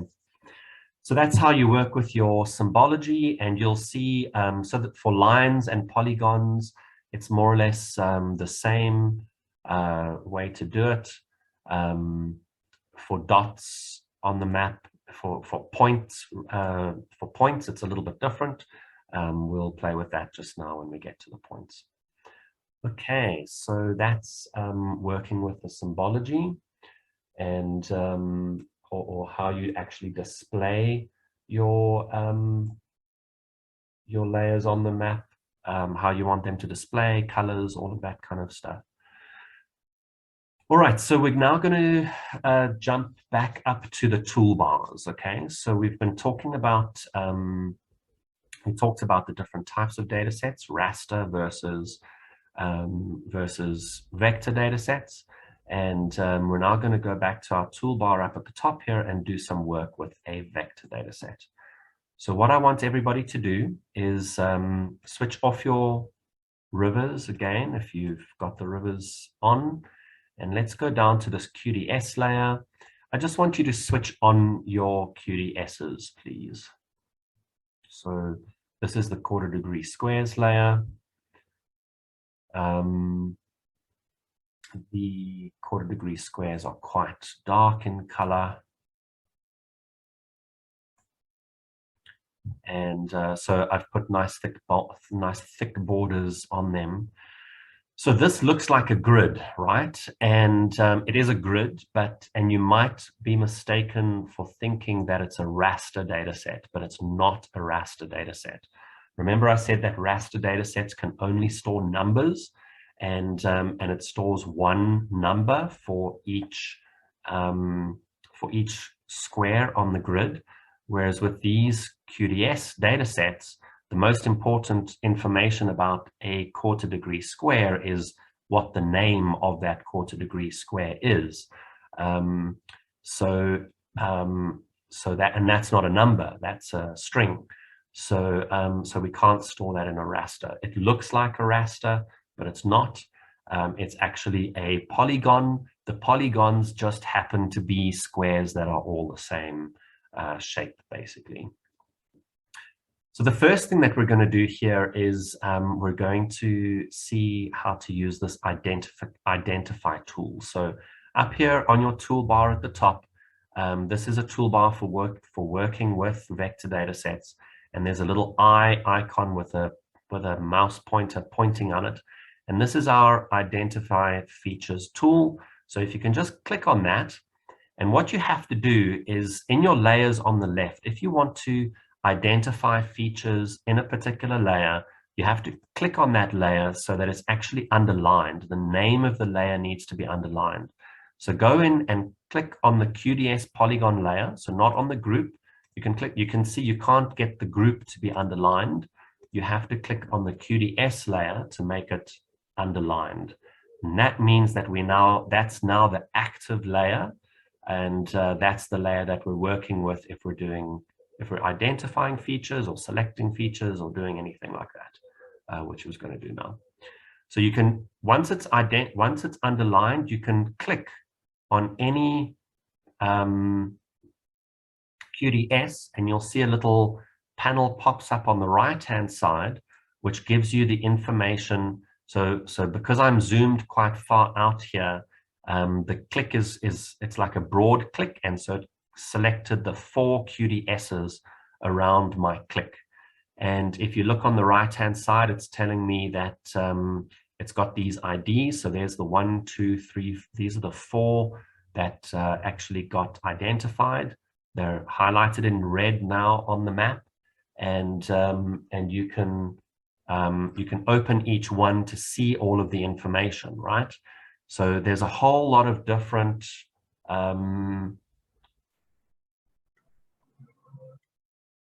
all right, Peter, I'll come to you in a moment. So there's a whole lot of different information here. So we've got an ID, which is just a number. It's got a perimeter, which is 1. I'm not sure what that means. That's probably just added. But here the COD, it's actually, I think it stands for code, is 3020AA, right? If I click on that, it highlights just that one here in the map. So that's not telling me that this quarter degree square there, the one that's now in red, is 3020AA. It's giving me the latitude and longitude. These, I think, are the centroids of the. It might be the centroid of one of the corners. I'm not exactly sure. And then it's got a country which is empty, and then so this is a bit of a funny data set because the way that the countries are indicated is by a 1 or a null as in a field. So these are all the fields. So this one is telling us that this one is in South Africa.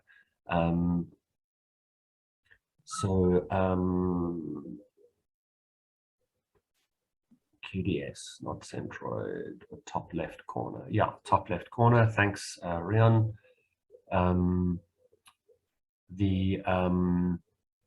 So anyway, so this is just how it tells you which country this particular quarter degree square falls in. So you might want to zoom in a little bit just so that you're identifying individual QGISs when you select, when you identify them. And as you can see here, the information changes on the right as we choose them. So that's how you find information about features. So I'm going to ask you guys just to do that on your map. So just have a look at a few different quarter degree squares. The next step we're going to do is to actually try and find a quarter degree square on the map. So so you guys can do that, and then if you like, you can go and you can switch on your protected areas layer, make sure that that's underlined, so it's the active layer, and you can identify your protected areas as well. So same thing with doing that. So I'm going to stop sharing, and I'm going to ask you, Peter, if you can please just share your screen. Let's see what's going on there. The rest of you can just carry on playing with your QGIS while Peter and I sort this out.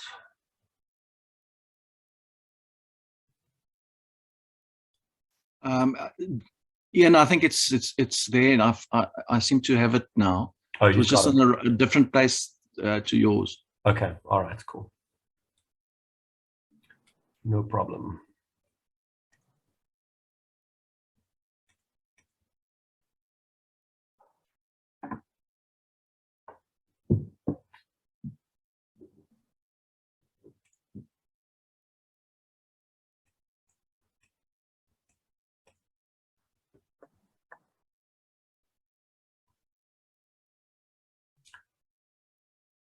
Okay, so if everybody's happy with identifying features, the next thing that we're going to do is, remember I said to you that these are vector features. Each one is in each quarter degree square is an individual feature, and it has a whole lot of information associated with it.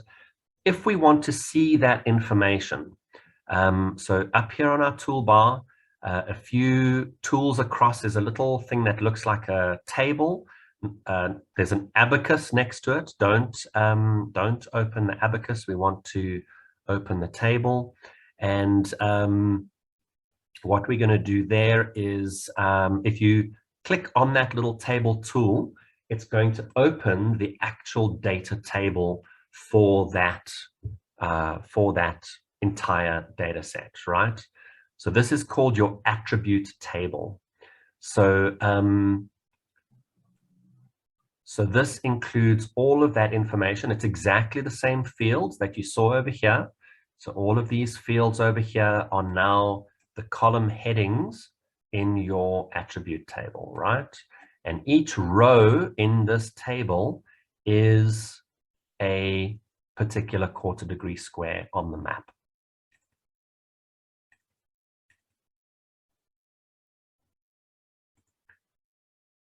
And there are some things that you can do here, right? So if you were looking for a particular quarter degree square, you could, let's just see, what's this?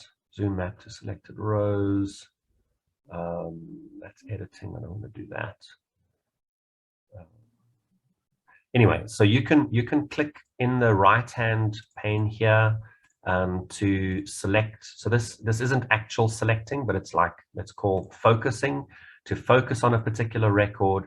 And then if you right click on it, you can say zoom to this feature, and we're now zoomed into that particular quarter degree square, and it is actually selected.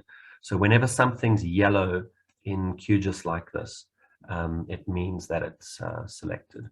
So let me go to another one. You don't actually have to make it blue. I think you can just go zoom to feature, and it's going to go to that particular feature. This might be more interesting if you do it on the protected areas layer. So I'm going to click on protected areas. I now need to open the attribute table for the protected areas. It's a different data set, so it has a different attribute table. So I'm just going to open up everything here. Let's see what we've got. Zama, are you wanting to ask a question?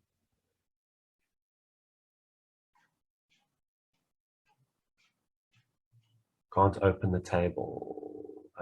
Okay, I'll show again how to open the table. So I'm going to close here. I'm going to zoom out here just so that we back on the whole country. So what you do is you've got to make sure that you clicked on the layer that you want to open. So if we can click on the protected areas layer. So it just needs to be highlighted. And there's two ways to open the attribute table. The first is up here on the toolbar, same toolbar where you had the identify button, is a few buttons over to the right is the is the open attribute button. It looks like a little table. So if you click on that, that'll open the table up for you. The other way to do it is if you right click on the layer, about halfway down the pop-up menu is the open attribute, is an open attribute item. So that's another way to actually open up your attribute table. And then again, so what I'm going to do, I'm going to say Roodeplaat Dam Provincial Nature Reserve. I want to see where that is. So here's the whole country. I don't actually know where Roodeplaat Dam is. And so I'm going to right click on it and I'm going to say zoom to that feature. And bang, it takes me in to Roodeplaat Dam. That's the nature reserve. Okay, fine, that's great. And then if I just zoom out, I can see, okay, so it's up here in northern Gauteng province. Hester, are you sure you've got the right attribute table? The right layer?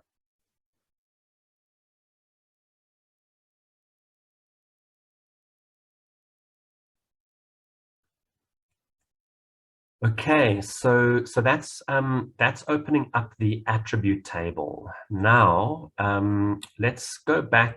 I'm going to select QGIS again.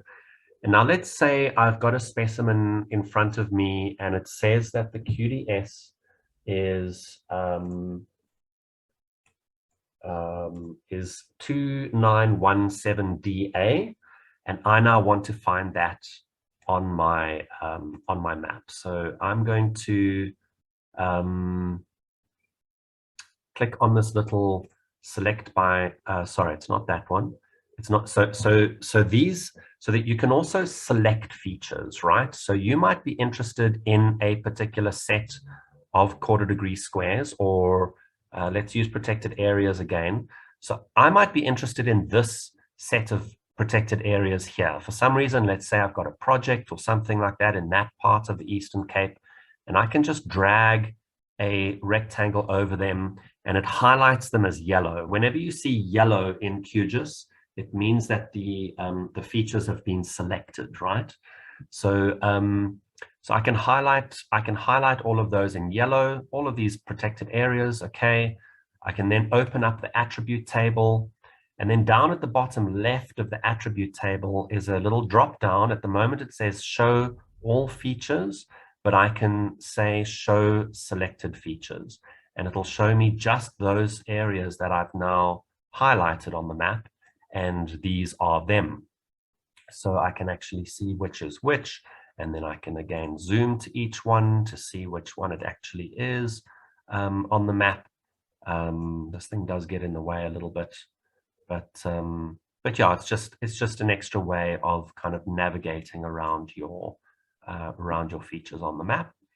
And then so that's the little so that's this one where you actually, so the first selection is selecting manually on the map, and then the last button has got the little red sort of no entry sign, and I can use that to deselect the features. So I select features with the one on the right, with the one on the left, and I deselect those features again with the one on the right. Sometimes you might want to deselect features again.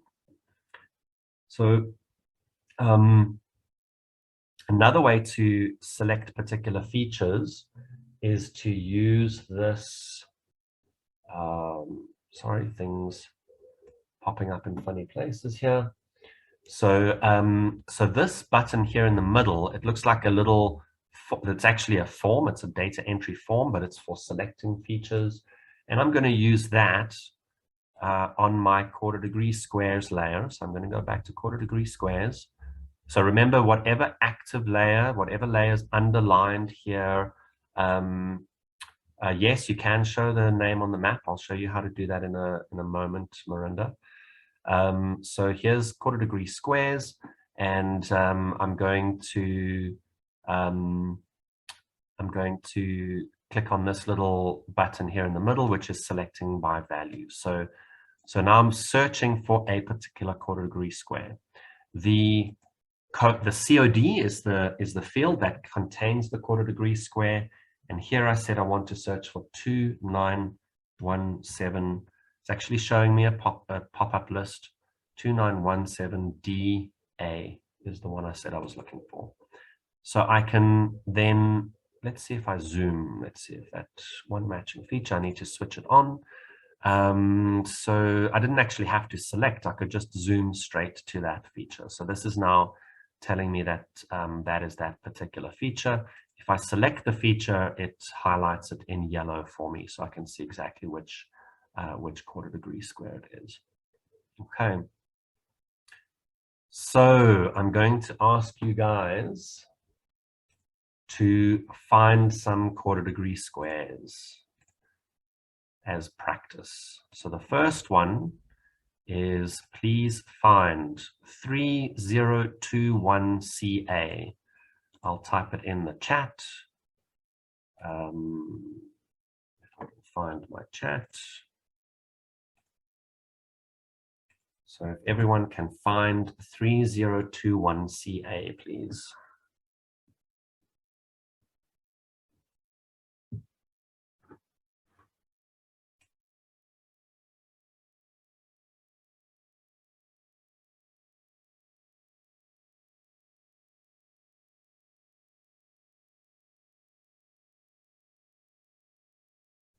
So once you've found it, you can just do a thumbs up reaction in the reactions, please.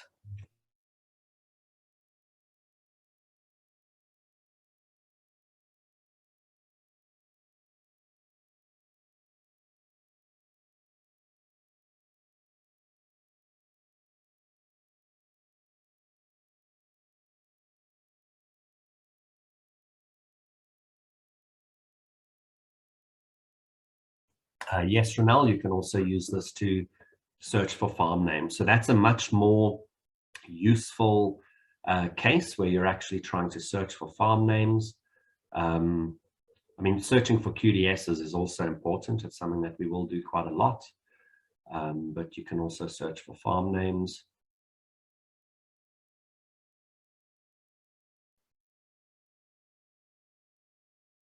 And so what you can do, what you would do for farms is you would select all the farms with a particular farm name, and then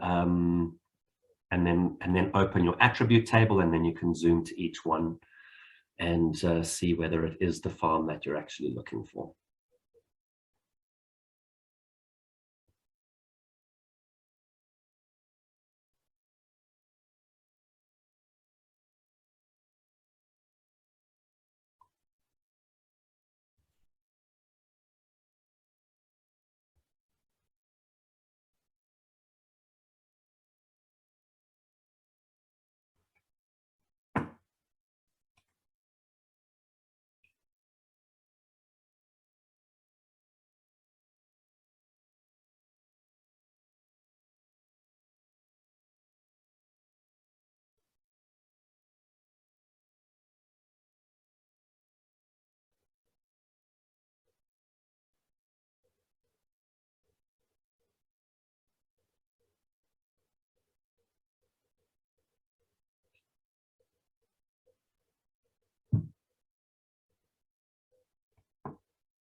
Okay, I'm going to drop another one, so just to get a little bit of practice with this.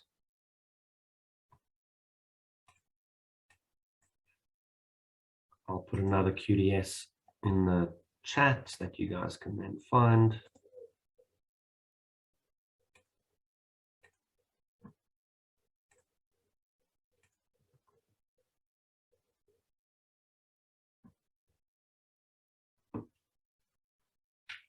Tarina, oh,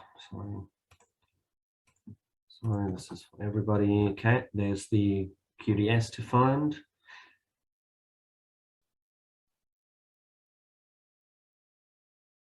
So the ticks, so there's the little tick boxes which you use for switching a layer on and off.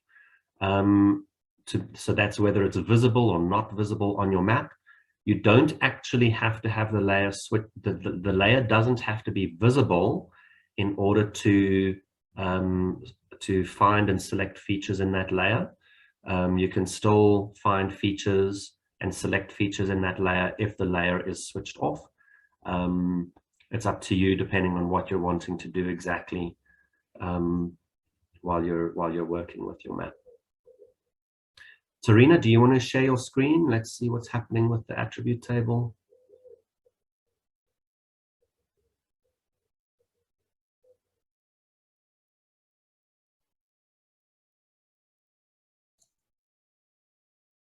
I'm not sure, am I am I sharing the correct screen now? Do you see the screen? Yes. Okay, so do you see this? So this is now switched to, so right down at the bottom right of your screen, of the bottom right. Yes, that's, if you click there. Perfect, thank you. Okay. Perfect. So there's different Thank views. You can have different views of your data. The one on the button on the right is a form view, and the one on the left is the table view. Okay, perfect, thank you. All right.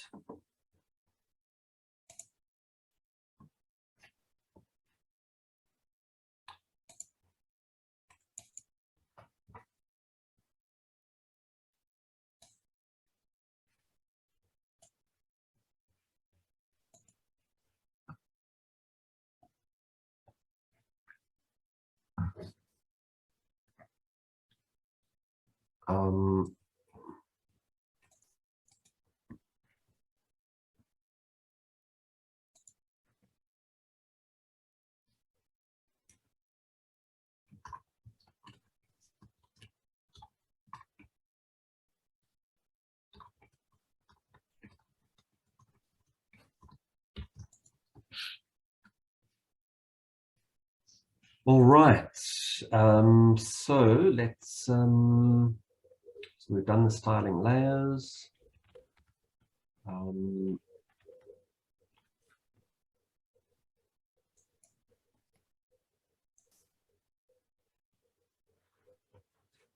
All right, so let's, I'm going to share my screen again.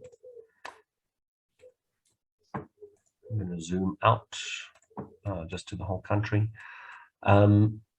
So let's have a look at this lat long tools quickly. It's very, very simple. I'm going to switch my QGIS layers off here just because they are a little bit messy, a little bit busy, let's say. So, so for those who managed to successfully install lat long tools, we've got this, so this little toolbar here. The first item is it looks like 2 pages, and each little one has got a red dot in the middle. So that's the one that you're going to be using. I mean, I never use any of these others. I only use this one. And this is for actually copying coordinates from your map. So let's say you're busy doing some georeferencing or something, and you found out that a specimen was collected on this particular mountain over here.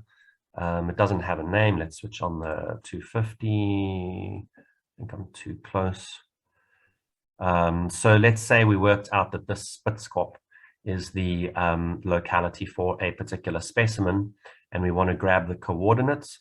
I mean, you often want, you want to copy coordinates from maps for a number of different reasons, but you select this little button here at the top with it's this.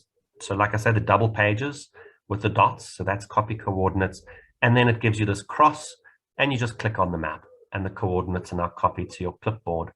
So you can then open up a notepad, and you can paste.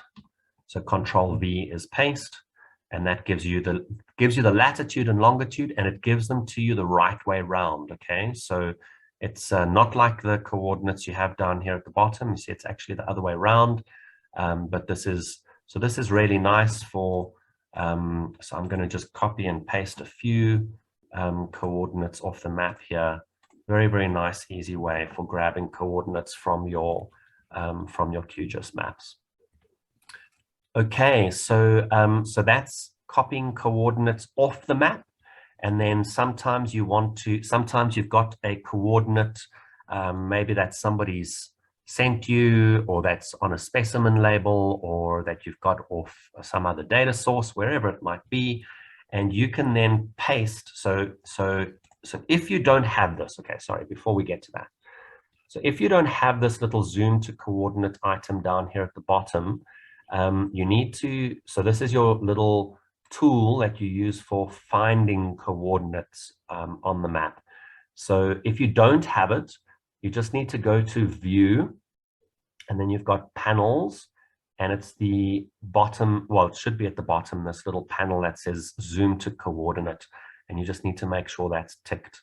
And I think this button here will also switch it on for you, this little magnifying glass with the red dot in the middle if you don't have it. So you can then paste a coordinate into there. I'm going to paste in one of these ones that so I'm going to copy this first one. I'm going to go in here. It's got a little paste button here for convenience. So you can, if you click paste, it'll paste whatever's currently on your clipboard. And then the little magnifying glass is the one that zooms you to that coordinate. So we're back to that little hill that we were looking at before. You might have coordinates in, so the nice thing about this is that it can take coordinates in different formats as well. They don't have to be in decimal degrees. So for any of you who have a set of coordinates, maybe in your own data set, you can just copy that set of coordinates out of your data set. And so here I'm pasting, these are degrees, minutes, and seconds, degrees, minutes, and seconds. And if I zoom, that's going to take me to this other locality over here. This one is in the Eastern Cape. Here's Aberdeen. So that's very handy just for your general work while you're working in QGIS. So I'm going to suggest just do that for a minute or two. So copy coordinates from a few places. In fact, the exercise now for everybody is to find your favorite place in South Africa. So this can be a holiday place, or it can be your home, or it can be whatever you like. And just paste those coordinates in the chat. So copy them off the map using the lat long tools and then paste them in the chat. Control V, or you can right click and paste into the chat. Let's see everyone's favorite places.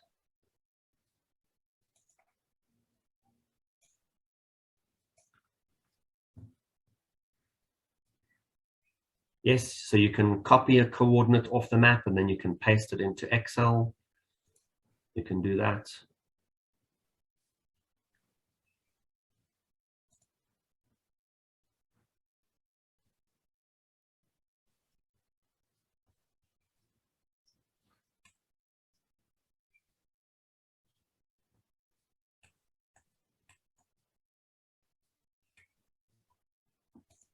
All right.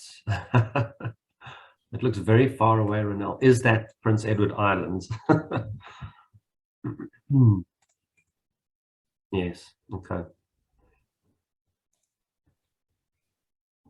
Okay, great. We've got some coordinates coming in here.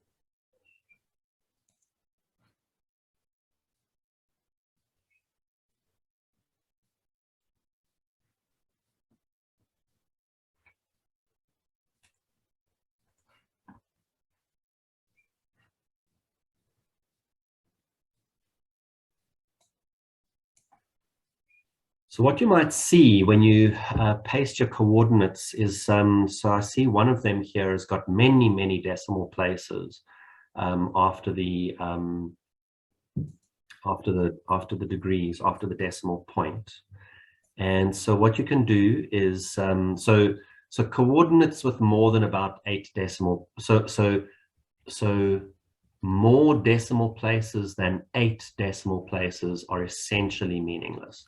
So you start getting down to levels of precision that are like nanometers across, which aren't really useful. So what you can do is If you do have more decimal places than you would like when you are copying, when you copy your coordinates, you can go to the little spanner here in your lat long tools, which is your settings, and somewhere here it gives you the option for here it is, the decimal degree precision. So you can just change that. Mine is set to 8. 6 is probably more reasonable. And then when you copy coordinates, it gives them to you with six decimal places. I see most people have 8. I think that's the default setting. All right, lots of places all over the country here. Nice to see.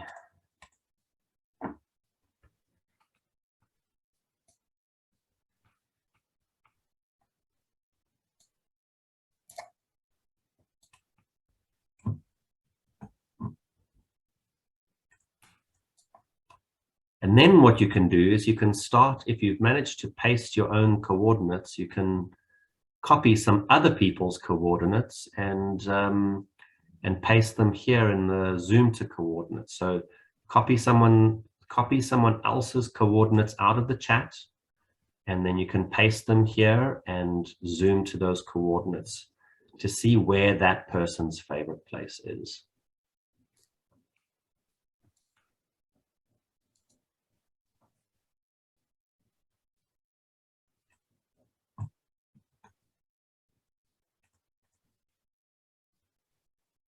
Sure.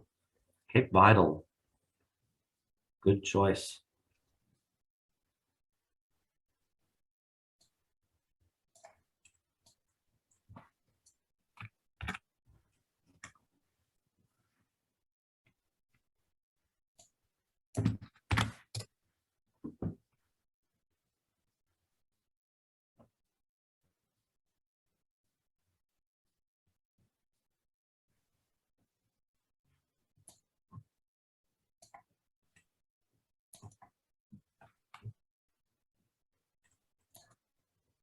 Huh. Seychelles. Nice place. I've never been there.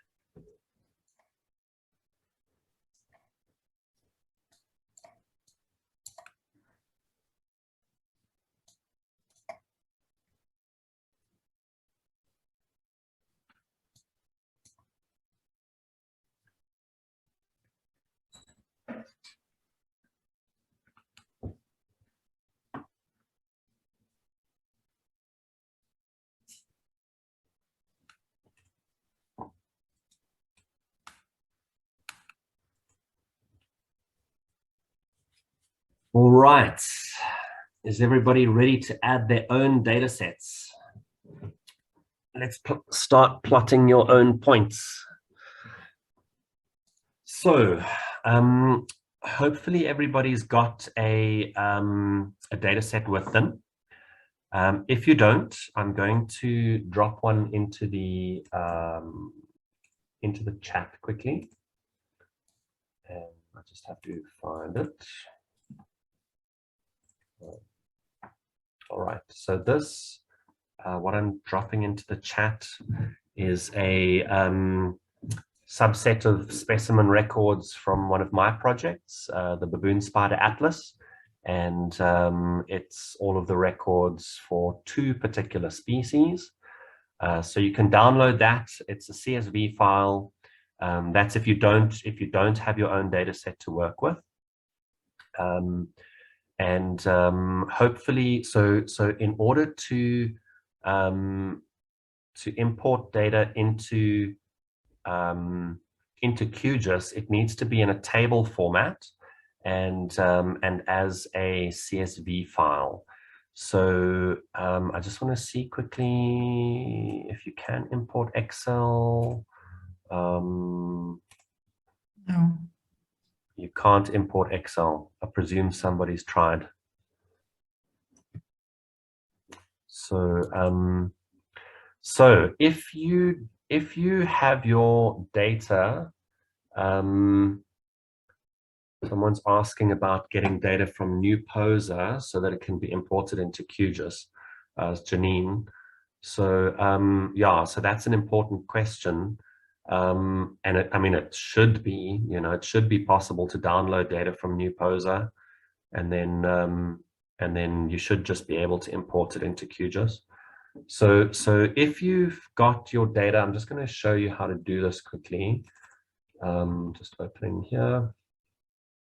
So here's that data set that I copied into the chat. And if your data is in a spreadsheet, if it's an Excel file, and you want to save it as a CSV, you just go to File, Save As, and then there's an option here to save your data as a CSV file. So you just need to be sure that your data is in a good format. Sorry, it needs to be in a table format like this. So the top row must be column headings only, and then obviously each row must have all of the data in it that it needs to have, and then we can import that. So there's a lot of columns in this particular data set. They're all Darwin Core columns. This data is all published on GBIF, and it is yeah, so it's published on GBIF, and it's all available through the ADU Virtual Museum as well. And but yeah, the important thing is that your data needs to be a table, a rectangular table with columns and rows, no colors. So so one thing that people often do when they're working with data in Excel is they start to color things in. They select cells and highlight them, and then that means something. That's when you're working with, that's fine for while you're working with the data, but once the data gets saved as a CSV, all of that goes. And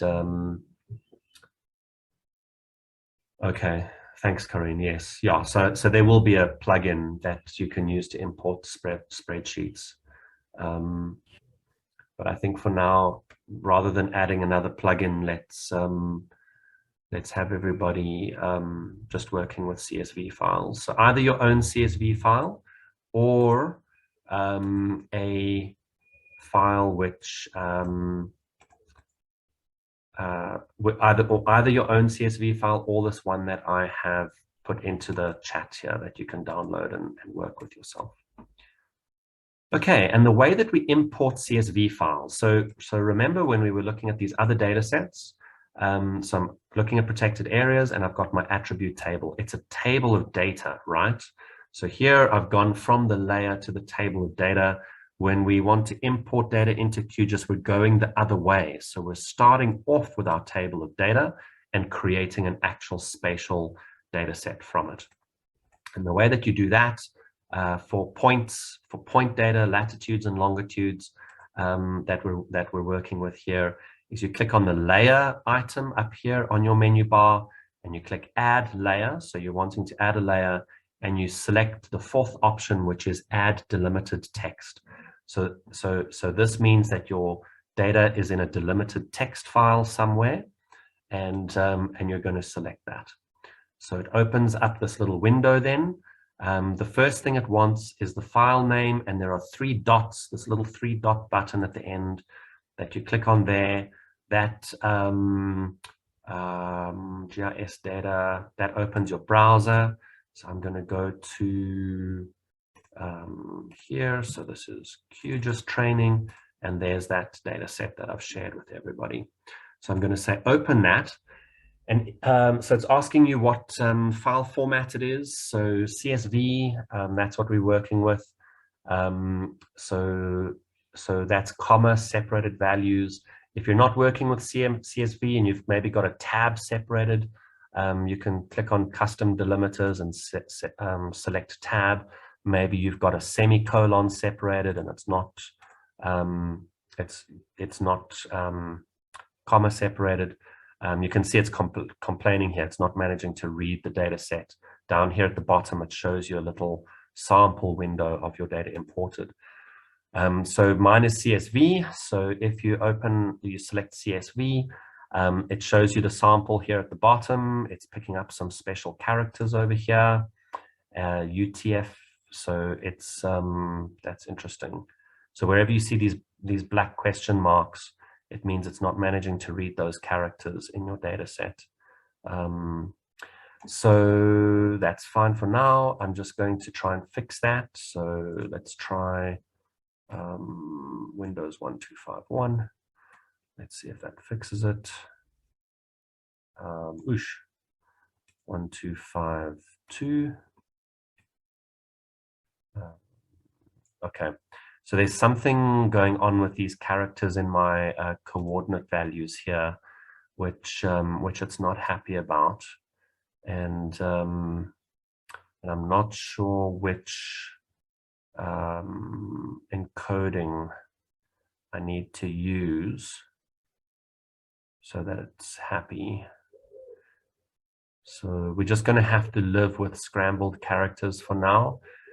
This is one of the, so this whole character encoding thing you'll see when you're working with data sets. It's one of the things that we struggle with, and it's because you've got all these different encodings. Typically we use UTF-8. That's the one that we want to stick with,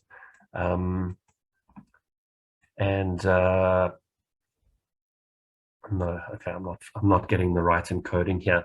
So this this is because this data set was worked on in Excel, and then it was translated into another format, and obviously something happened with those characters that they got scrambled. I'm not going to worry about it now. It's just something to be aware of when you are working with data, what can actually happen with your data sets.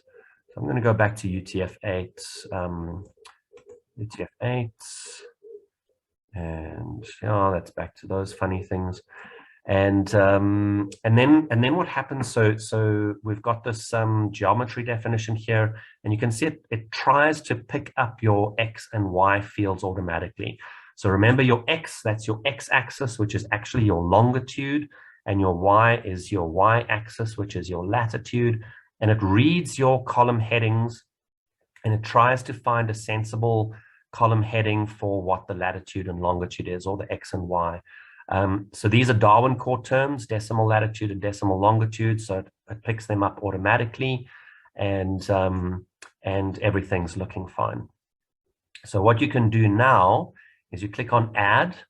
So the other thing is that your coordinates have to be in decimal degrees, right? So here, even though we've got the scrambled character coordinates, that's the verbatim coordinates field. I do have it, I've converted those coordinates into decimals, decimal latitude and decimal longitude, and it's picking those up to use here. If you don't have decimal coordinates, I'm going to suggest you try. I don't actually know how good QGIS is at reading these, reading other coordinate formats using the import tool. It might be able to pick them up. You can give them a try. The alternative is to, when you're preparing your data, is to do the conversion, the coordinate conversion in your spreadsheet. And there are various tools that you can use to do that. I actually wrote a little plugin for Excel that converts coordinates in a whole range of different formats into decimal coordinates for you. But there's a problem. There's a problem with the license on it at the moment that I have to fix. But if you're interested in that, just get in touch with me, yeah, for that coordinates converter.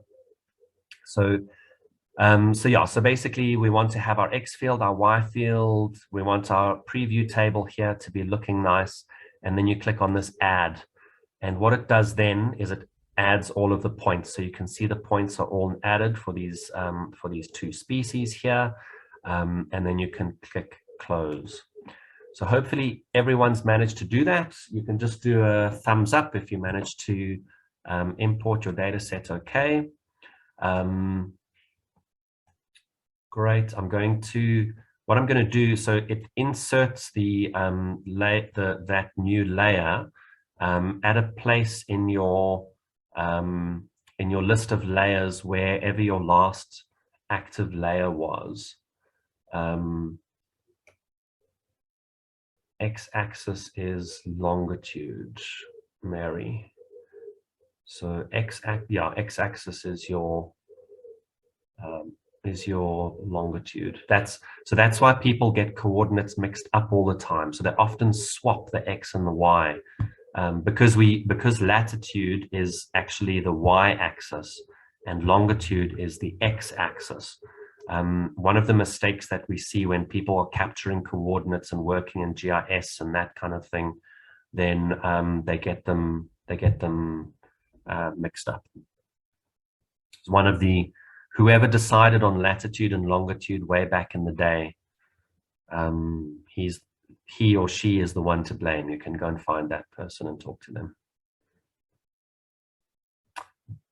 All right, so Marinda, you've got add grade out. You need to make sure that you've got your fields selected. That might be the issue. Your latitude and longitude fields are there. If not, we can just have a look at it in the screen quickly. So what I want to do is just say that, so we've got this QGIS training curator to Greener. It added it here kind of in the middle of my layers, but I'm actually going to drag it right up to the top. I want my specimen points to be on top of everything else and not into the admin group. There we go. If it's from Brahms, you need to use lat des and long des, yes. Make sure you get them into the right fields. All right, so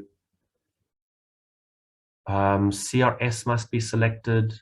If it's telling you that your CRS must be selected, then let me do it again. So I'm going to go layer, add delimited text layer. It's a good thing, actually, if you're adding your CRS.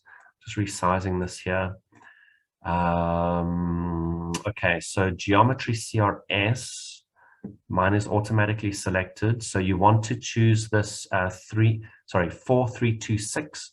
So typically coordinates are in WGS 84, right?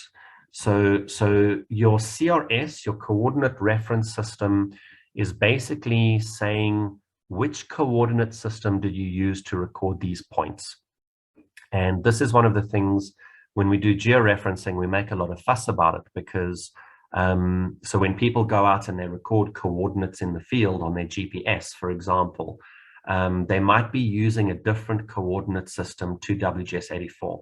They might be recording coordinates in Hartebeus Hoek or in Cape Datum or whatever other datum that the GPS is set to. GPSs, if you buy a GPS now, the default coordinate system is WGS 84. The coordinate system on Google Maps, if you're picking coordinates off Google Maps, is WGS 84. It's the most commonly used one, but you do just have to be careful that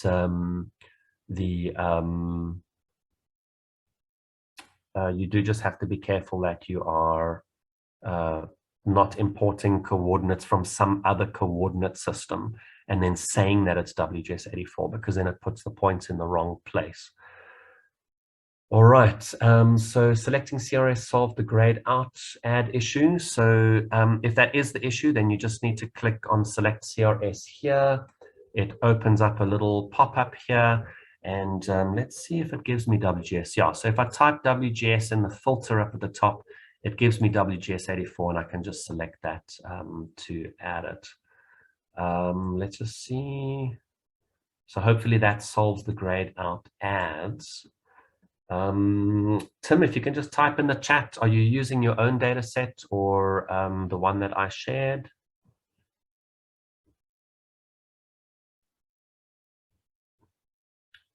Okay, so that shouldn't be a mess in Excel. So if you just want to, I'm going to stop sharing. And if you can just share your screen there, Tim, let's see what's happening.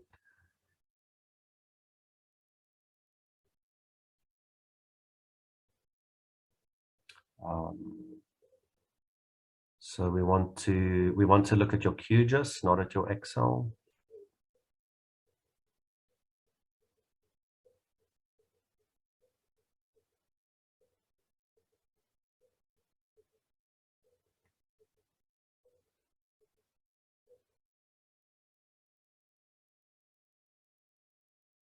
Okay, just make it full screen, please.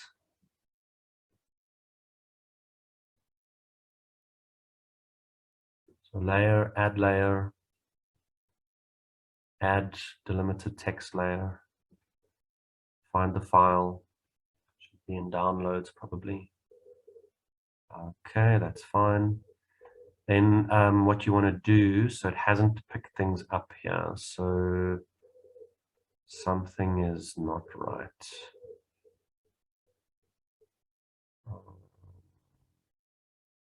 Just scroll up there. I want to see what's happening at the top, comma separated values. You didn't do something to it in Excel. You didn't open it in Excel and then save it again or something.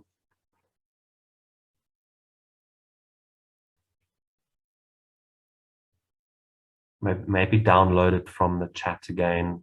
Has anybody else had this issue?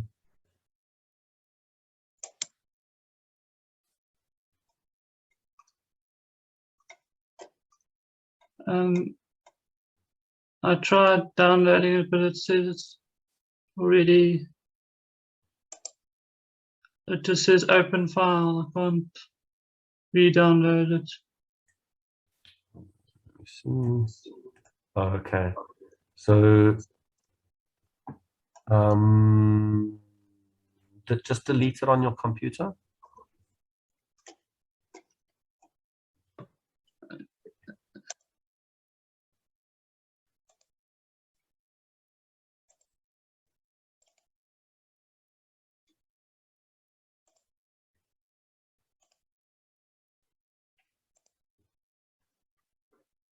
Oh, you need to close it in Excel first.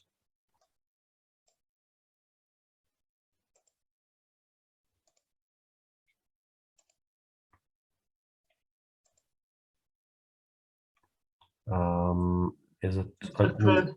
Is it open in another? Oh, it's open in QGIS. Sorry, you got to go back to QGIS and just close that import window. It is closed. Just click on it. Let's just see what. So yeah, go to your QGIS. Why is it seeing it as open? It's not. Are you on Windows 11 here? Yes. Okay.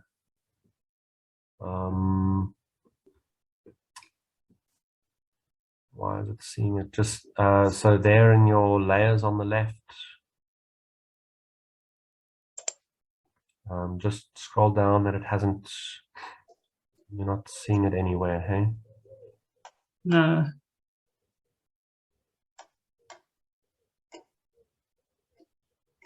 Okay, let's go back to your file explorer. Just try and delete it again.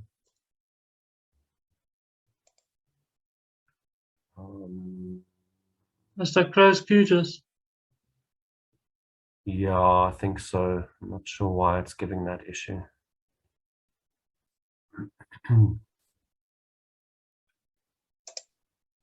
Okay, download it from the chat again. It doesn't allow me to. Go to your downloads there on in your file explorer.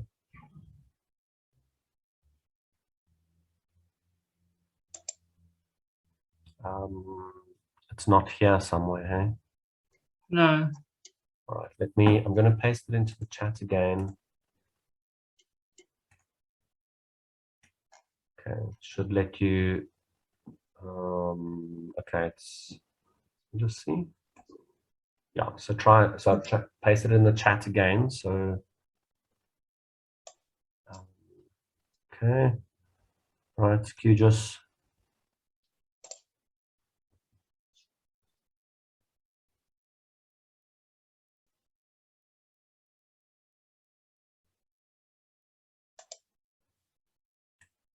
Okay, someone says points not visible.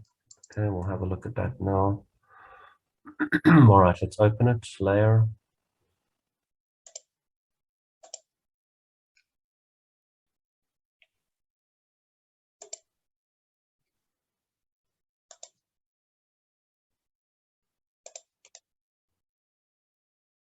Okay, there we go. Yeah. Okay. Theshni, can we have a look at yours quickly? If you share your screen. Did anybody try to import coordinates that were not decimal degrees? And did it work or not?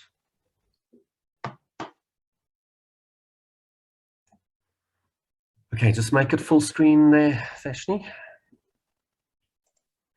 Okay, something's not right there. Just right click on that DNSM Anura there on your layers and remove it. Okay, remove. Go to layer, add delimited text, search for it. Okay, open. Okay. Just make this window a little bit wider so that we can see your preview there at the bottom. And let's just scroll through that preview a little bit to find your coordinates fields.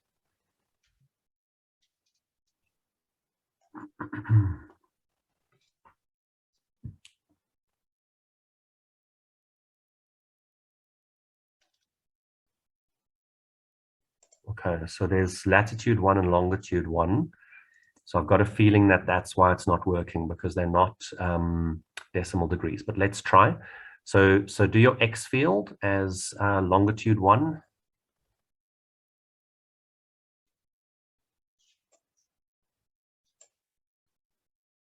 Okay, latitude 1. Let's see. Yeah, so you've got your WGS84, say add, close, scroll out, zoom out. Why is it showing it as a table? So I think it's not managing to read those coordinate formats. I think that's the issue. They have to be decimal degrees. So that's just something to bear in mind, that you have to convert first to decimal degrees. It's a bit of a pain because the lat long tools will read any coordinate format, but QGIS itself. So the lat long tools is a plugin built by somebody else. And yeah, so you can try with the data set that I posted in the chat. Oh, is there a layer for DMS? So the problem is that, yeah, so Ronel, there's an option for DMS, but the coordinates might not all be DMS. You know, when you have a text field for coordinates, you can have a mix of DMS and all kinds of other formats in there. Do you want to try that, Theshni? Try import again and just select that option that says DMS. Okay. That might work. Yeah, let's share it. Let's see if we can get it working. Okay. Oh, so just remove.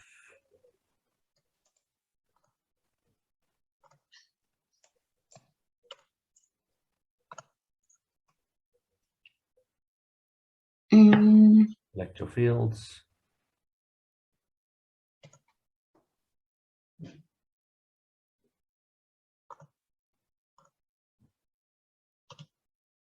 Okay, then somewhere there should be an option. Oh, it is selected as DMS coordinates. I just selected it now, yeah. Okay. Can I try? Yeah, let's try. Oh, Okay. there we go. Perfect. Okay. So it was able to read those and interpret those. Okay. Thank you so right. much. So can you see now that it shows it to you there as a point layer? You know, it's actually using a dot. It's not just showing you that it's a table that you've imported. You can just import tables into QGIS as well if you want to use them for some purpose. We're not going to go into that. So what I'm going to ask you all to do now is to change the color and the color of the dots on your map according to the species. So if you've used the data set that I posted, the field that you need to use is scientific name. The genus and species fields are not completely populated. So use the scientific name field and change the color. So see if you can, using that symbology stuff that we did earlier. So we want to display each species using a different color.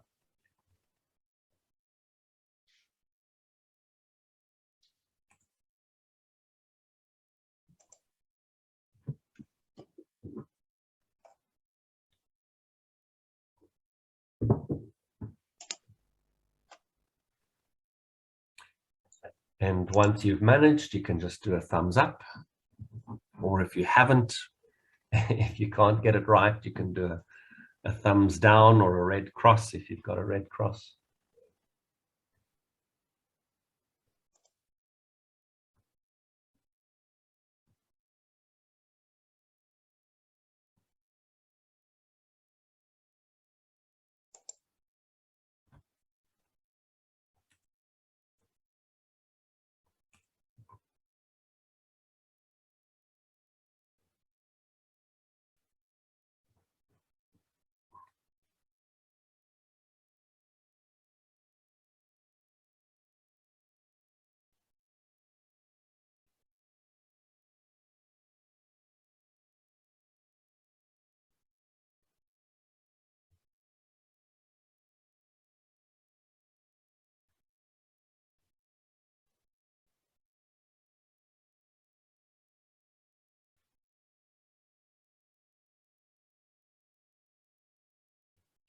What you can also do, if you like, if you've got it right and you've got it working and you're feeling confident, you can try and change the shape of the points for the different species.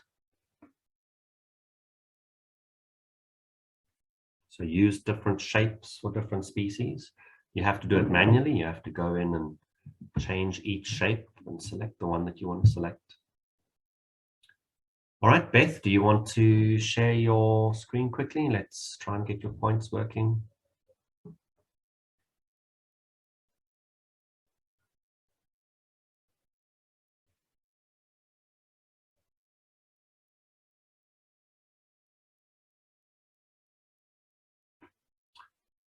Okay, I think it's the same issue. So just right click on the QGIS training on the data set there on your panels on the left, and let's remove it.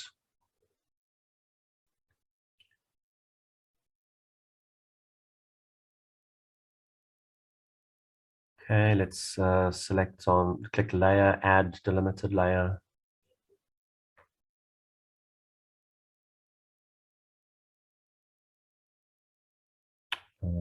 Decimal latitude, decimal longitude. Why is it not showing? There where you've got invalid projection. So lower down, it says geometry CRS. On the right, click the little thingy that looks like a world with a hat. Or there, choose the bottom one. Yeah, choose that. Okay. Click add. There we go. Okay, so it was just that projection as well.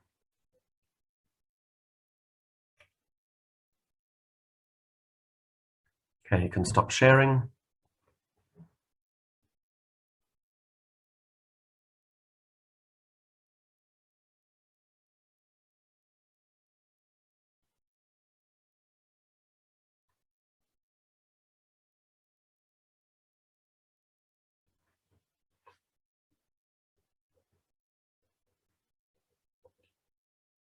Right.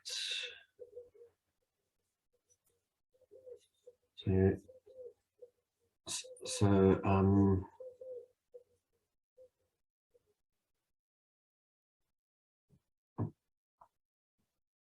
you're just working on styling your points differently. So different species with different colors or different shapes, playing around with the sizes of the shapes, the color of the shapes.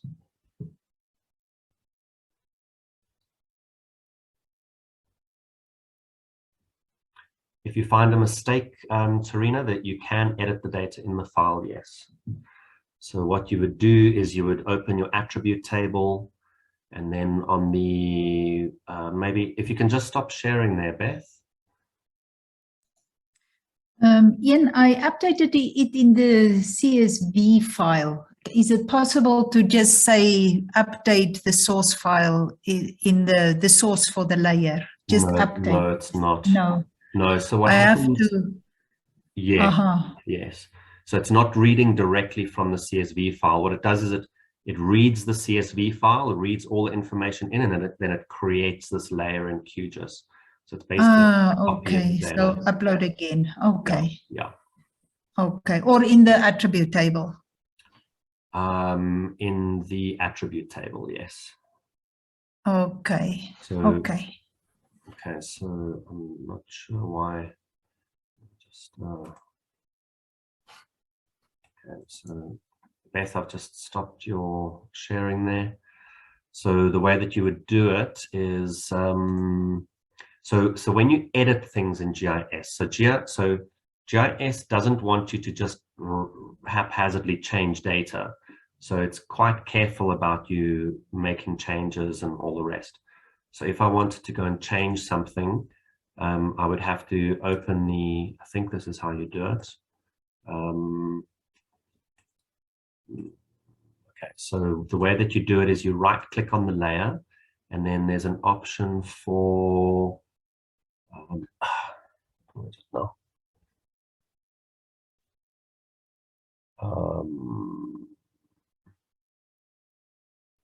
There's an option to toggle editing, and I think maybe it is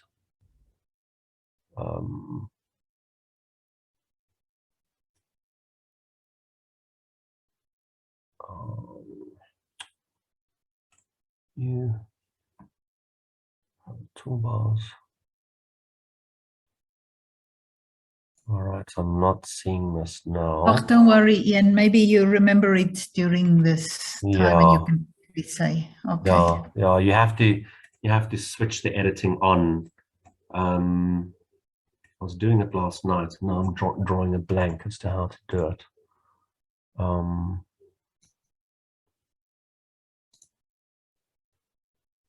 Maybe you can just go in and start changing it. Let's try. No. See, it's not. So normally what you would do is you would go in. So what happens is that it's basically created this as a temporary layer, a temporary point layer, right? So what I would need to do first is export it as a shape file. So it's like a temporary kind of thing. So I'm going to export this as an Esri shape file. I'm going to save it here, and I'm just going to call it curator dictator. Sorry, it's dictator to greener. Dictator to greener. So it's now saving it as a shape file, or not yet. It's just asking me the CRS, etc., etc. And it gives me this option to add the saved file to the map. So I'm going to say, okay. The previous one was temporary, so I'm just going to remove it. And then I can toggle editing. So that's what I was looking for. So now I've got an actual data set. There's the option to toggle editing. Let's say I find a value somewhere. So now what you need to remember is that it generated the points from these decimal degrees. And it doesn't keep the tie from the decimal degrees to the location of the point. So if I change the value here, it's not going to move the point on the map, you know. You have to, if you want to move points on the map, you need your, somewhere there's an editor toolbar and you can actually move the points. But if you needed to change other values, so let's say it's not this farm and I wanted to change the name of the farm or something like that, I can change it here, farm,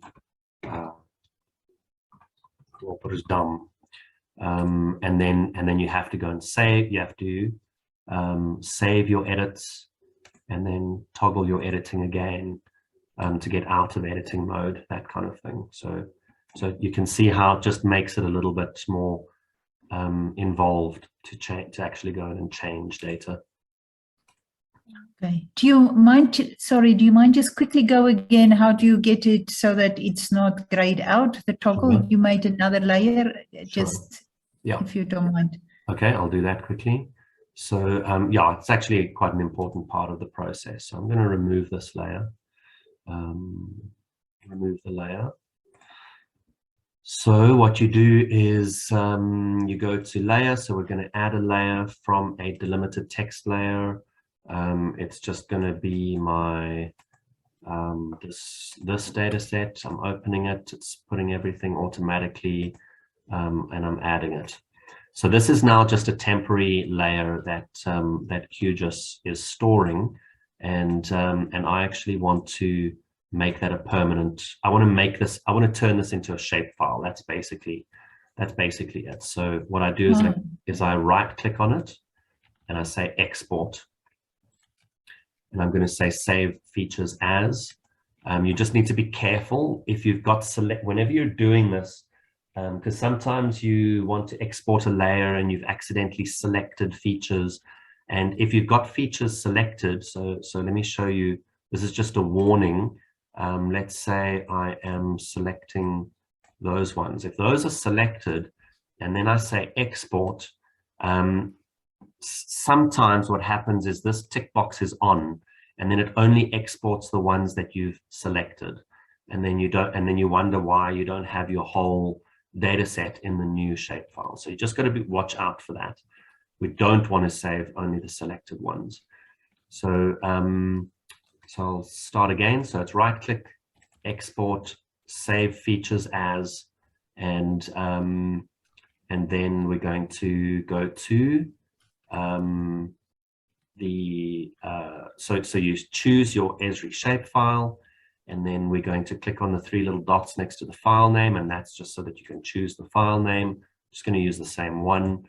And then at the bottom here, you just make sure this is ticked, add saved file to map.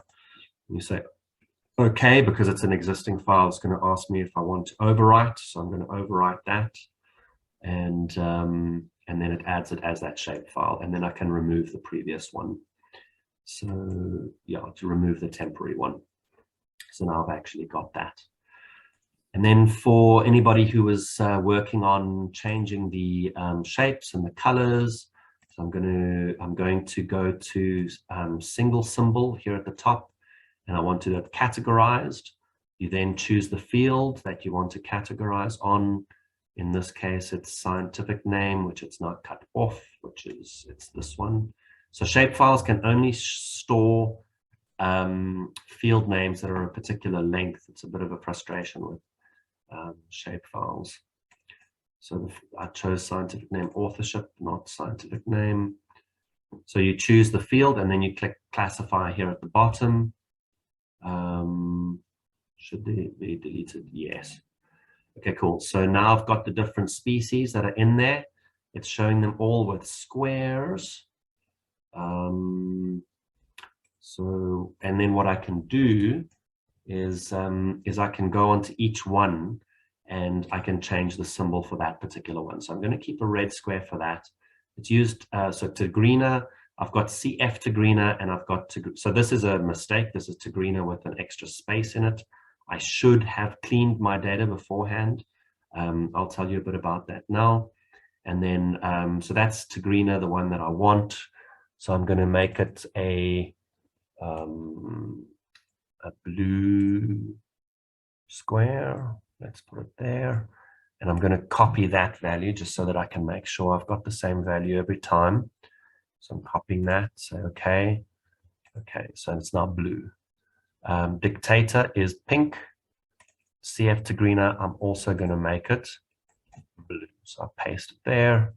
Click somewhere else. Come on. Tab. Okay, so it makes it blue. And okay, and then this dictator, this Tigrina must be the same. Blue. So I'm going to paste, tab. Okay, so now all my Tigrinas are blue. Tigrina, I don't want to have the other values. I only want to, so I'm unticking this one. So I'm going to have a blue to greener, a pink dictator, a blue CF to greener, and a blue to greener with an extra space, and apply that. And now my points are different colors in the map. All right, so we are running out of time to finish at 1 p.m. So what I want to show you guys is how to now extract information. So we've now put our points in, and I want to know more information about these two species. I'd like to know a little bit about the environmental conditions that they occur under, right? So what I'm going to do, so here in this World CLIM group down at the bottom, we've got these different layers. So we've got annual mean temperature, annual mean rainfall, and basically what I want to do is intersect these points. So if I switch on, let's switch that one on. You can't see it because Google Terrain is on. So I want to basically extract the temperature value for each specimen record from my mean temperature layer, right? I can do the same for my mean rainfall layer, and basically build up a set of extra variables, a set of extra information for each record. So the way that I'm going to do it is you have to use something called raster, something called sample raster values, right? So this mean temperature layer is a raster layer. You can see it's this nice grid. If I identify, I'm going to select it to make it active. I'm going to choose my identifier layer, and I can go in and I can see what the values are at these different points. So the mean annual temperature in this little grid cell here is 8.6 degrees. This one is 9.9. That one is 19. So I want to add those values. I want to like basically pluck those values out of the raster layer and put them into my species distribution layer, right? So the way that I'm going to do that is I go to processing, and so there's a whole lot of tools in QGIS that you don't see on the toolbars, and they're inside this toolbox, right? So here's my processing toolbox. I'm going to hide the so like I said earlier, the main trick with QGIS is trying to find the things that you're wanting to work with. So that takes practice and time to learn how to actually find them. Typically what you might want to do is you might say, okay, I want to extract values from a raster layer for a point layer, and you might Google that a little bit just to try and find the clue as to where to actually go looking. That's what I did last night. And I know that what I need is to look here under raster analysis, and there's an option for sample raster values. So I'm going to double click on that, and that's going to open up this little window over here. And so it's expecting a point layer, so your input point layer, dictator to greener, and I want to use mean annual temperature. That's what I said, right? And then it's got this, it asks you for this output column prefix, and I'm going to call this temp, just so that I know what it is. So I've got to, it's saying what must it call the value when it imports it, or basically adds it to this, my dictator to greener layer. So that's temp. I'm going to say run. It runs instantaneously because it's only about 100 points or so. And we've now got this new layer here called sampled points. Again, it's a temporary layer, right? So I'm just going to rename it so that I know what it is. Dictator to greener temp. Okay. Yes, I think again, Greg, that's an issue. There's something wrong with your QGIS installation. It's not the snake's fault. So now I've got that, and if I open up my attribute table and I scroll all the way to the end, I've got a temperature value. So for every point that I had in this data set, I now have the mean annual temperature value for that particular thing. And then what we can do is we can go and have a look at the statistics for that. So what I'm going to do is I'm going to go and I want to know what the temperature values are. Sorry, I'm just going to switch that one off, the previous one off, just so that it's not interfering. And okay, so the people who don't have it, we need to look at who don't have this processing toolbox. We need to go and just have a look at your installation again and see. So we won't do it now. We'll have to set up like a different time to do it. And so just drop me an email and we can get that sorted out. So what I'm going to do is I'm going to go in. I want to know what the temperatures are for Tigrina, right?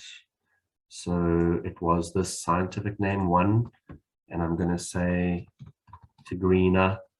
I just want to make sure that it's set to, so I'm going to select all of those features, close. So now selected all of the Tigrina records, and you can see they're all highlighted yellow on the map. And now I can go up to my toolbar, and there's this statistical summary tool over here. So I'm going to click on that. And find the window on my other screen. Okay, so here's the statistical summary, and it's asking me what layer do I want to work with, and I want to work with dictator Tigrina temp, and I want to work with the that field that I added, temp 1. It generates the statistics, and I can select here. I only want it for the selected features, right? So now I can see here 225 records. Okay, more records than I thought. So this data set's got a few hundred records. It gives me a sum. A sum of temperature doesn't really mean anything. A mean, that's your average. So the mean temperature for this species is 17.2944 degrees, where it occurs. It's also giving us a median, it's giving us a standard deviation, and it gives us the minimum temperature, 12 degrees to 18 degrees. So this species occurs, if I'm happy that my specimen records cover the range of where the species occurs, it's occurring in a region that has a range of, so this is where the average temperature ranges from 12 degrees to 18 degrees, right? That's what it's actually telling you. So that's a useful thing to know. I might want to then go in and change my selection. So I'm going to go back. The selection must now be, where's my scientific name field? Dictator. I'm just going to select that. Select features. My statistics update automatically when I change the selection, right? Because I've got the selected features here. And I can now look at the minimum. So this one goes from 14 to 18. So this seems to occur in an area where the mean temperature is slightly higher, or the sort of the range of temperatures. It doesn't go, let's put it this way, it doesn't go down to the same temperatures as low as what Tigrina goes. So you can start getting information like that. So the lower bound is higher, but I think I can't remember what the mean temperature was for Tigrina. So you can do that with all of your different weather variables, and you can get like a profile for the weather conditions that different species occur under. And that's nice for write-ups. You know, when you're writing up a species description, you can say it occurs from elevations. Let's do it with elevation. So I'm going to intersect this layer with my DEM, and so I'll go to my sample raster values, Tigrina dictator temp. I'm going to go to Southern Africa DEM. This is maybe I'm just going to call it elev, run it. I've now got my elevation points. I'm going to close this. I'm going to rename. Where's rename? Rename. So this is now dictator to greener temp elev. I'm going to switch off the previous one just so it's not getting in the way. And so now I can look at the attribute table. Here at the end are all the elevation values, and I can check to see what the statistics are for. I need to select first, so I'm going to select there. Scientific name 1 is Harpactira dictator. Select those features. Close that. Let's go to the stats. I need to change that, so it's now I want the one with elevation. I want the elevation layer. All right, so this is now telling me that the average elevation where dictator occurs is 377 meters, and it ranges from 23, so it's almost at the coast, up to 1,300. So that's a big range in elevation. I can then swap those two. So this is nice because you can say in your species description occurs from elevations of 23 meters up to 1,003, or you'd probably round it and say 1,400 meters, or you would say it occurs from sea level. I mean, 23 is pretty close to sea level, up to an elevation of 1,400 meters. Let's see if it's different for Tigrina.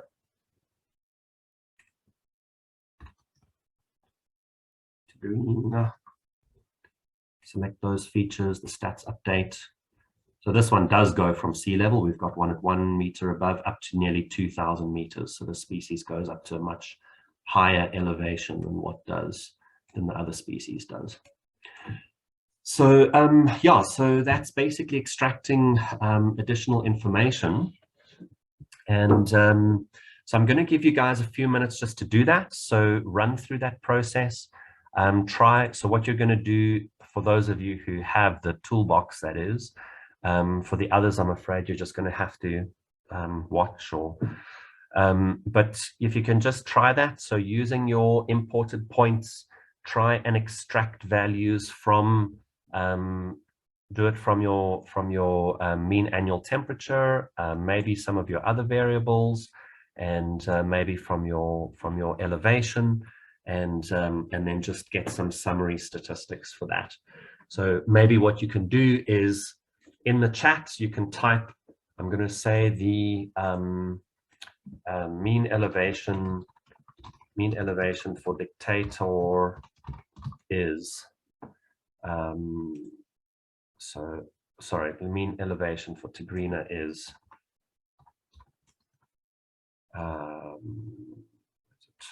here's the mean, 328 meters. 328 meters. Sorry, the mean is 434 meters. 434 meters. Okay. All right. So if you can do that, try and extract some data, get some stats, and let's post your stats in the chat.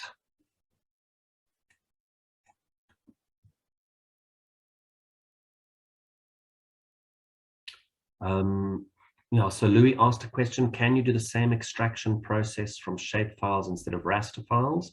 You can. It's not the same tool though.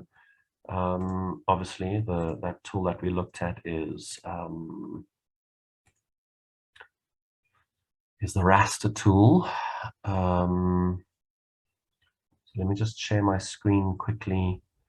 So if I wanted to get, I'm going to add the QGIS for every one of my specimen records here.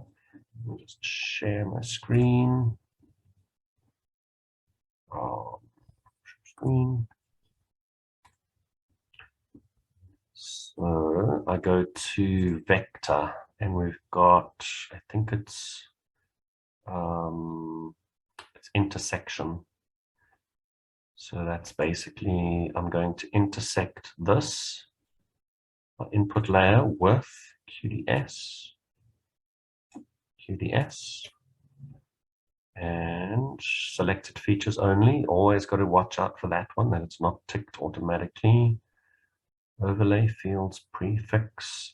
So when you remember, when you're dealing with feature layers, so like a polygon layer, it's got multiple different attributes, and you might want to say which one you want. So what I'm going to do here is I go into this, it says overlay fields to keep. So this is your overlay layer, the QGIS, and I want to go to this, and it gives me the list of fields. I only want the COD, the QGIS field. And I'm going to say OK. That should all be fine. Run it, done. And I'm going to call it, rename it. I'm just renaming so I know exactly what I'm dealing with in each one. Dictator to greener temp elev QGIS. And now if I look at the attribute table, here at the end is the COD field, and it's got all the QGISs. So for each one of those points, it's extracted the QGIS. And what you can do is I can right click on that layer, I can go to properties, and it's got this option. It doesn't have the, there's fields. So it's got this fields tab here, and that lets me go and rename a field. I think I have to make this a permanent layer again, just to, oh, there's make permanent. There's reshape file.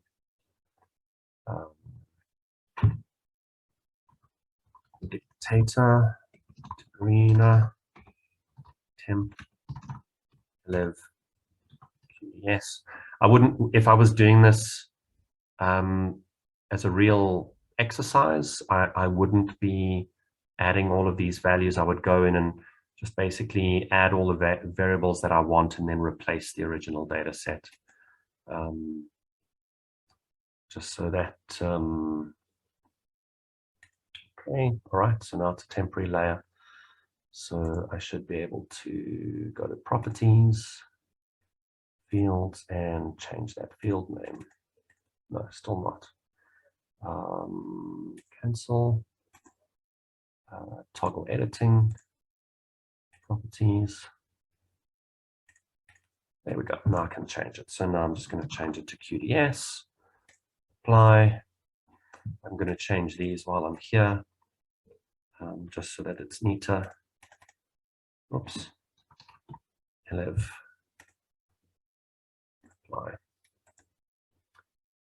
Okay, and then toggle save layer edits and toggle editing again.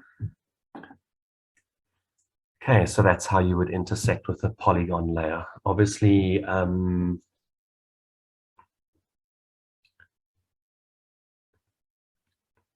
just one point. Okay, so to answer that question, Abby, I think so that's so yeah, so they are, so what it's going to do is it's going to obviously add one individual record for each of those points, and they're all going to sit exactly on top of each other, and it's going to look like one point on the map. There are ways that you can deal with that. I can't think of anything off the top of my head, but there are ways that you can deal with it. So you could, if you wanted to just have like point localities, what I would do is I would clean the data in OpenRefine first, and I would remove any cases where there are duplicates, or I would group on the coordinates first. So you might want to have like one point, but a list of the catalog numbers of all of the specimens at that point. So that's grouping, and you have to do that in something like R or Python. It starts getting a little bit more complex to do that kind of stuff. All right, so Ronel, your question, if you need to share created shape files with somebody else, the best way to do it is to just, I'm just going to share my screen here again. So, so you can see the shape files here in my Explorer. And so what I would do if I wanted to share this with somebody, I would just select them all. I would zip them at archive. So I'd put them in a little, just in a little zip file, and then send them the zip file. You can put a whole, you don't have to put them one zip file per file. You know, you might want to put a whole lot of different layers into a zip file. So you just zip them, so add to archive, give it a name, say, okay, I'm just going to call it test. And there's the zip file, and you can just send that to them on an email.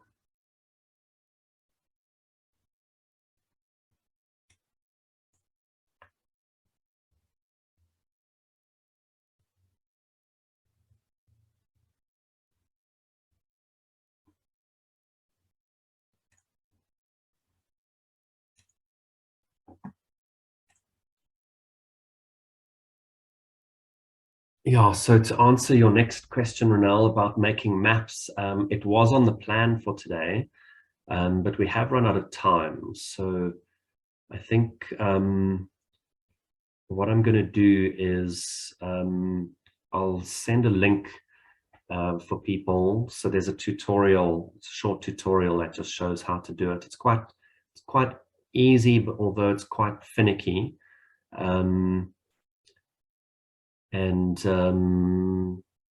Yeah, so we would need about probably about another half hour to work through that. So maybe I can, yeah, I'll send a tutorial for people for that.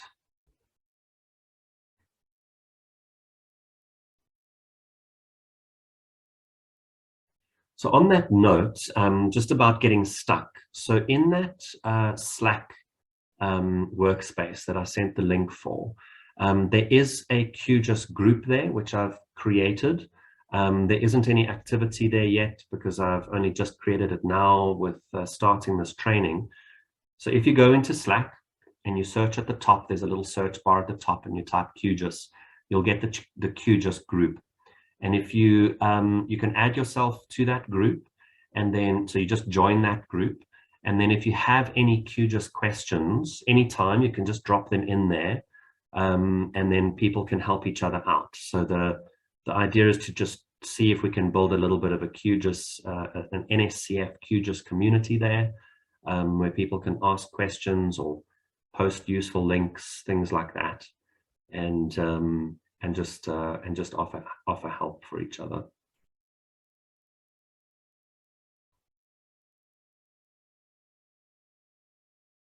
Tarina, do you want to share your screen quickly? Do you see it? Yes. So this is your QGIS, eh? Yeah, so yeah. Which version is it? 24, 3.24. Oh, so it is the latest one. So